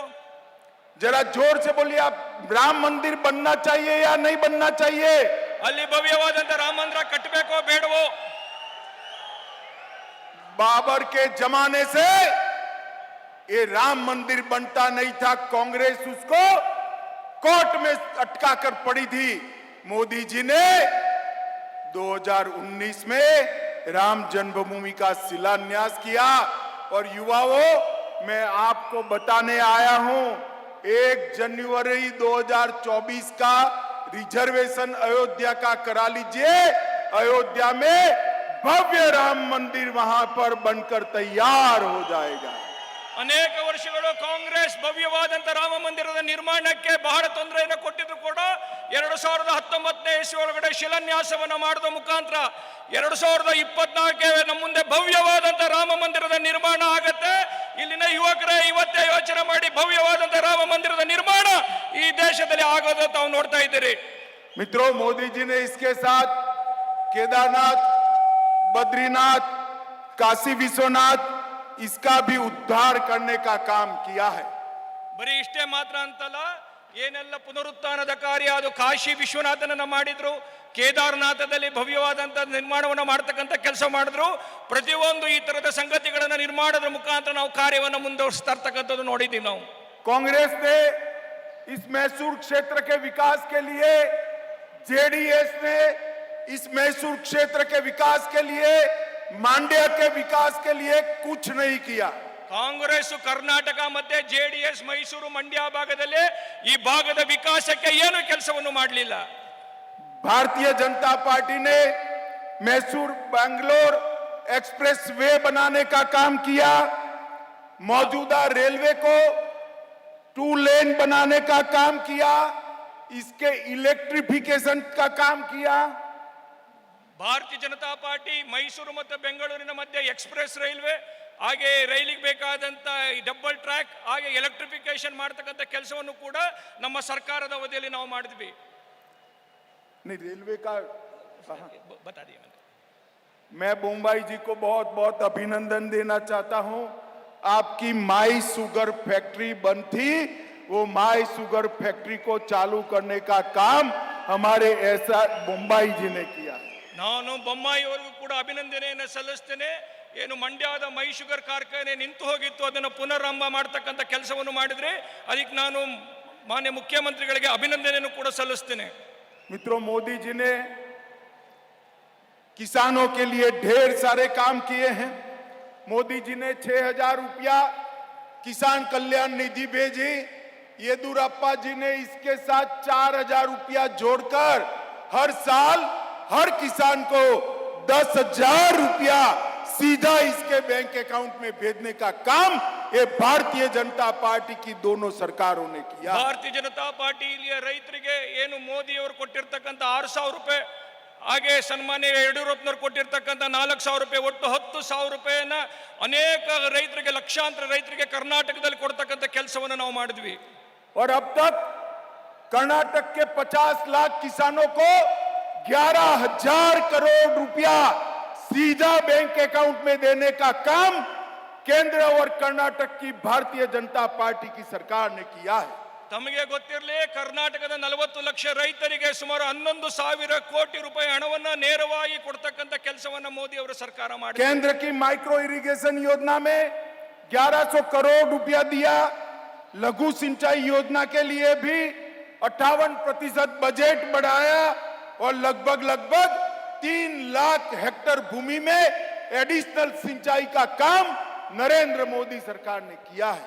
ನರೇಂದ್ರ ಮೋದಿ ಅವರ ಸರ್ಕಾರ ರೈತರ ಕೃಷಿಗೆ ಉತ್ತೇಜನ ಕೊಡ್ತಕ್ಕಂಥ ಸುಮಾರು 1,200 ಕೋಟಿ ರೂಪಾಯಿ ವಿಶೇಷ ಸವಲತ್ತು ಮುಖಾಂತರ ಈ ಭಾಗದೊಳಗಡೆ ಸುಮಾರು 3 ಲಕ್ಷ ಹೆಕ್ಟೇರ್ಗಳಲ್ಲಿ ಬೆಳೆಗೆ ಬೇಕಾದಂತ ಸಂಗತಿಗಳನ್ನು ಕೊಡ್ತಕ್ಕಂಥ ಕೆಲಸವನ್ನು ನಾವು ಮಾಡಿದ್ವಿ. मोदी, येदुरप्पा जी और बसवराज बोम्मई ने 3 साल में कृषि के लिए 13,900 करोड़ रुपया किसानों के लिए आवंटित कर पहली बार किसान की सरकार होने का गर्व हासिल किया है। ಸನ್ಮಾನ್ಯ ಯಡಿಯೂರಪ್ಪನವರು ಹಾಗೆ ಆದರಣೀಯ ಬಸವರಾಜ ಬೊಮ್ಮಾಯಿ ಅವರ ಸರ್ಕಾರ ಈ ರಾಜ್ಯದ ರೈತರಿಗೋಸ್ಕರ ಕಳೆದ 3 ವರ್ಷಗಳಲ್ಲಿ ಇಷ್ಟು ದೊಡ್ಡ ಪ್ರಮಾಣದ 13,000 ಕೋಟಿ ಅಷ್ಟು ದೊಡ್ಡದು ಆದಂತ ರೈತರ ಬೆಳವಣಿಗೆಗೆ, ಅವರಿಗೆ ಕೃಷಿಗೆ ಬೇಕಾದಂತ ಉತ್ತೇಜನವನ್ನು ಕೊಡ್ತಕ್ಕಂಥ ಕೆಲಸವನ್ನು ಮಾಡ್ತು. येदुरप्पा जी और बसवराज जी के कार्यकाल में 2,80,000 करोड़ का इन्वेस्टमेंट लाकर कर्नाटक के औद्योगिक विकास को गति देने का काम ये भारतीय जनता पार्टी ने किया है। ಕರ್ನಾಟಕದಲ್ಲಿ ಸನ್ಮಾನ್ಯ ಯಡಿಯೂರಪ್ಪನವರು, ಸನ್ಮಾನ್ಯ ಬೊಮ್ಮಾಯಿ ಅವರ ನೇತೃತ್ವದಲ್ಲಿ ಸುಮಾರು 2,80,000 ಕೋಟಿ ರೂಪಾಯಿ ಅಷ್ಟು ಈ ರಾಜ್ಯದ ಒಟ್ಟು ಉತ್ಪಾದನೆಗೋಸ್ಕರ ವಿನಿಯೋಗಿಸ್ತಕ್ಕಂಥ ಬಂಡವಾಳವನ್ನು ತೊಡಗಿಸ್ತಕ್ಕಂಥ ಕಾರ್ಯವನ್ನು ಕೂಡ ಈ ನಮ್ಮ ಸಂದರ್ಭದಲ್ಲಿ ನಡೀತು. बसवराज जी के नेतृत्व में कर्नाटक को 2 साल से नीति आयोग का इंडिया इनोवेटिव इंडेक्स का सबसे ज्यादा नवाचार करने वाला राज्य बनने का मौका मिला है। ನೀತಿ ಆಯೋಗ ಕೊಡ್ತಕ್ಕಂಥ ಏನು ಘೋಷಣೆ ಮಾಡ್ತಕ್ಕಂಥ ಒಂದು ಇನೋವೇಟಿವ್ ಐಡಿಯಾಸ್ ಆಫ್ ಏನು ನಾವು ಅಡ್ಮಿನಿಸ್ಟ್ರೇಷನ್ ಅಂತಿದೆ, ಅದಕ್ಕೆ ನೀತಿ ಆಯೋಗ ಕರ್ನಾಟಕವನ್ನು ಯಾವತ್ತೂ ಕೂಡ 1ನೇ ಸ್ಥಾನವನ್ನು ನೋಡ್ತಕ್ಕಂಥ ಕೆಲಸವನ್ನು ಕೂಡ ನಮ್ಮ ಆಡಳಿತದ ಅವಧಿಯಲ್ಲಿ ಆಯಿತು. 8,000 करोड़ का बेंगलुरु मैसूर हाईवे, 20,000 करोड़ का बेंगलुरु हैदराबाद हाईवे भारतीय जनता पार्टी की सरकार ने बनाया है। ಹಾಗೆ ಮೈಸೂರು ಮತ್ತು ಬೆಂಗಳೂರು ಮಧ್ಯೆ ಇರತಕ್ಕಂಥ ಎಕ್ಸ್ಪ್ರೆಸ್ ಹೈವೇ, ಹಾಗೂ ಬೆಂಗಳೂರು ಮತ್ತು ಹೈದರಾಬಾದ್ ಮಧ್ಯೆ ಸುಮಾರು 20,000 ಕೋಟಿ ರೂಪಾಯಿ ಹಣವನ್ನು ವಿನಿಯೋಗ ಮಾಡ್ತಾ ದೊಡ್ಡ ಎಕ್ಸ್ಪ್ರೆಸ್ ಹೈವೇ ಕೂಡ ಮಾಡ್ತಕ್ಕಂಥ ಕೆಲಸವನ್ನು ನಾವು ಮಾಡ್ತಾ ಇದ್ದೀವಿ. हवाई अड्डे के लिए अभी टर्मिनस 2 बना, उसके लिए बेंगलोर में 5,000 करोड़ रुपया नरेंद्र मोदी सरकार ने टर्मिनस 2 के लिए खर्च किया है। ಒಟ್ಟು ಬೆಂಗಳೂರು ಮತ್ತು ಸುತ್ತಮುತ್ತ ವಿಕಾಸ, ಅಲ್ಲಿಗೆ ಆಗಬೇಕಾದಂಥ ಅಭಿವೃದ್ಧಿಗೋಸ್ಕರ ಸುಮಾರು 5 ಲಕ್ಷ ಕೋಟಿಯನ್ನು ವಿನಿಯೋಗಿಸ್ತಕ್ಕಂಥ ಯೋಚನೆಯನ್ನು ಕೂಡ ನರೇಂದ್ರ ಮೋದಿ ಅವರ ಸರ್ಕಾರ ಮಾಡಿರತಕ್ಕಂಥದ್ದು. और मित्रों, रेलवे के बजट के अंदर 629 करोड़% की वृद्धि की है। ಹಾಗೆ ರೈಲ್ವೆ ಬಜೆಟ್ ನಲ್ಲಿ ಸುಮಾರು 635% ಅಷ್ಟು ಏನು ಮೊದಲು ಬಜೆಟ್ ಇತ್ತು ಅದಕ್ಕೆ ಜಾಸ್ತಿ ಮಾಡತಕ್ಕಂಥ ಕೆಲಸವನ್ನು ಕೂಡ ನಾವು ಮಾಡಿದ್ವಿ. अंत में मैं इतना ही कहना चाहता हूं मित्रों, 2024 के चुनाव के पहले कर्नाटक का चुनाव है। कर्नाटक के अंदर मैसूर मांड्या क्षेत्र के लोग इस बार भारतीय जनता पार्टी को विजयी बनाए। मोदी जी के आप हाथ मजबूत करिए और देश को सुरक्षित बनाने का काम करिए। ನಾನು ಕಡೆಯದಾಗಿ ಇಷ್ಟೇ ಕೇಳ್ತೀನಿ, ಮೈಸೂರು ಮತ್ತೆ ಈ ಭಾಗದ ಹಳೆ ಮೈಸೂರು ಪ್ರಾಂತ್ಯದೊಳಗಡೆ ತಾವೆಲ್ಲರೂ ಕೂಡ ಆದರಣೀಯ ನರೇಂದ್ರ ಮೋದಿ ಅವರ ನೇತೃತ್ವದ ಭಾರತೀಯ ಜನತಾ ಪಾರ್ಟಿ ಹಾಗೂ ಕರ್ನಾಟಕದ ಸನ್ಮಾನ್ಯ ಬೊಮ್ಮಾಯಿ ಅವರ ನೇತೃತ್ವದ ಸರ್ಕಾರಕ್ಕೆ ದೊಡ್ಡದಾದಂಥ ಬೆಂಬಲವನ್ನು ಕೊಡಬೇಕಾಗಿದೆ. ये जब सिद्धरामैया की सरकार थी 1700 पीएफआई कैडर को इनके ऊपर हुए केस वापस लेने का काम किया था और भारतीय जनता पार्टी की नरेंद्र मोदी सरकार ने पीएफआई को बैन कर सबको जेल में डालने का काम किया. ಹಿಂದೆ ಸಿದ್ದರಾಮಯ್ಯನವರ ಅವಧಿಯೊಳಗಡೆ ಕರ್ನಾಟಕದೊಳಗಡೆ PFI ಎನ್ನುವರ ಸುಮಾರು 156 ಕೇಸ್ಗಳನ್ನು ವಾಪಸ್ ತೆಗೆದುಕೊಂಡು ಏನು ಅನಾಹುತ ರಾಜ್ಯದಲ್ಲಿ ಆಗ್ಲಿಕ್ಕೆ ಅವಕಾಶ ಮಾಡಿಕೊಟ್ಟಿದ್ರು. ಆದರೆ ನರೇಂದ್ರ ಮೋದಿ ಅವರ ನೇತೃತ್ವದ ಸರ್ಕಾರ PFI ಅನ್ನು ಬ್ಯಾನ್ ಮಾಡೋದ್ರ ಮುಖಾಂತರ ಕರ್ನಾಟಕದ ಒಂದು ಭಯೋತ್ಪಾದಕ ಸಂಘಟನೆಯನ್ನ ನಿಷೇಧವನ್ನು ಮಾಡತಕ್ಕಂಥ ಕೆಲಸವನ್ನು ಕೂಡ ಮಾಡ್ತು. और मित्रों मुझे बताइए जरा जोर से सभी लोग बोलना, ये कश्मीर हमारा है या नहीं है? ನಾವೆಲ್ಲರೂ ಕೂಡ ಧ್ವನಿ ಎತ್ತಿ ಹೇಳಬೇಕಾಗಿದೆ, ಈ ಕಾಶ್ಮೀರ ನಮ್ಮದ ಇಲ್ವಾ ಅಂತ ಹೇಳ್ತೇವೆ. धारा 370 हटनी चाहिए या नहीं हटनी चाहिए थी?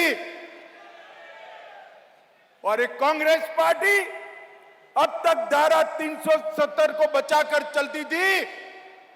5 अगस्त 2019 को नरेंद्र मोदी जी ने धारा 370 को समाप्त कर आतंकवाद पर खात्मा बुलाने का काम किया है. ಯಾವ ಕಾಶ್ಮೀರಕ್ಕೆ ಕೊಟ್ಟಿರ್ತಕ್ಕಂಥ 370ರ ವಿಧಿಯನ್ನ ತೆಗೆದಾಕಿ ನರೇಂದ್ರ ಮೋದಿ ಅವರು ಕಾಶ್ಮೀರವನ್ನ ಭಾರತದ ಮುಖ್ಯ ಪ್ರವಾಹದಲ್ಲಿ ಸೇರಿಸತಕ್ಕಂಥ ಒಂದು ಕೆಲಸವನ್ನು ಕೂಡ ಮಾಡಿದ್ರು. अंत में मैं इतना ही कहना चाहता हूं, आजादी के अमृत महोत्सव में मोदी जी का संकल्प है कि जब देश आजादी की शताब्दी मनाए, देश दुनिया में पहले नंबर पर हो. वो संकल्प पूरा करना है, देश को समृद्ध बनाना है, देश के गरीबों का कल्याण करना है और देश को सुरक्षित बनाना है, तो भारतीय जनता पार्टी को मजबूत करना पड़ेगा. मैं अंत में आप सभी को हाथ जोड़कर एक विनती करने आया हूं कि इस बार मांड्या मैसूर क्षेत्र की सभी सीटें भारतीय जनता पार्टी को देकर पूर्ण बहुमत की सरकार बनाइए. ಭಾರತದ ಈ ಅಮೃತ ಗಳಿಗೆ ಸಂದರ್ಭದೊಳಗಡೆ ಭಾರತವನ್ನು ಭವ್ಯವಾಗಿ ವಿಕಾಸವನ್ನು ಮಾಡ್ತಾ, ಭಾರತವನ್ನು ಸದೃಢಗಳನ್ನು ಮಾಡ್ತಾ, ಈ ದೇಶದ ಒಂದು ಶಕ್ತಿಯನ್ನು ಜಗತ್ತಿಗೆ ತೋರಿಸ್ತಕ್ಕಂಥ ರೀತಿಯಲ್ಲಿ ಭಾರತವನ್ನ ಕಟ್ಟತಕ್ಕಂಥ ಕೆಲಸವನ್ನು ಮಾಡಬೇಕಾಗಿದೆ. ಅದಕ್ಕೋಸ್ಕರ ಈ ಭಾಗದ ಜನ ಭಾರತೀಯ ಜನತಾ ಪಾರ್ಟಿಗೆ ಬೆಂಬಲವನ್ನು ಕೊಡೋದ್ರ ಮುಖಾಂತರ ಈ ದೇಶವನ್ನು ಕಟ್ಟತಕ್ಕಂಥ ಕೆಲಸಕ್ಕೆ ತಮ್ಮ ಬೆಂಬಲ ಬೇಕಾಗಿದೆ. मेरे साथ दोनों हाथ उठाइए, उठाइए दोनों हाथ. भाजपा की सरकार बनने का संकल्प लेकर मेरे साथ जोर से बोलिए, भारत माता की जय, भारत माता की जय, भारत माता की जय, वंदे मातरम, वंदे मातरम, वंदे मातरम. ನಮ್ಮ ಯೂಟ್ಯೂಬ್ ಚಾನೆಲ್ನ ಸಬ್ಸ್ಕ್ರೈಬ್ ಆಗಿ, ಲೈಕ್ ಮಾಡಿ, ಪಕ್ಕದಲ್ಲಿ ಕಾಣಿಸೋ ಬೆಲ್ ಐಕನ್ನ ಕ್ಲಿಕ್ ಮಾಡಿ.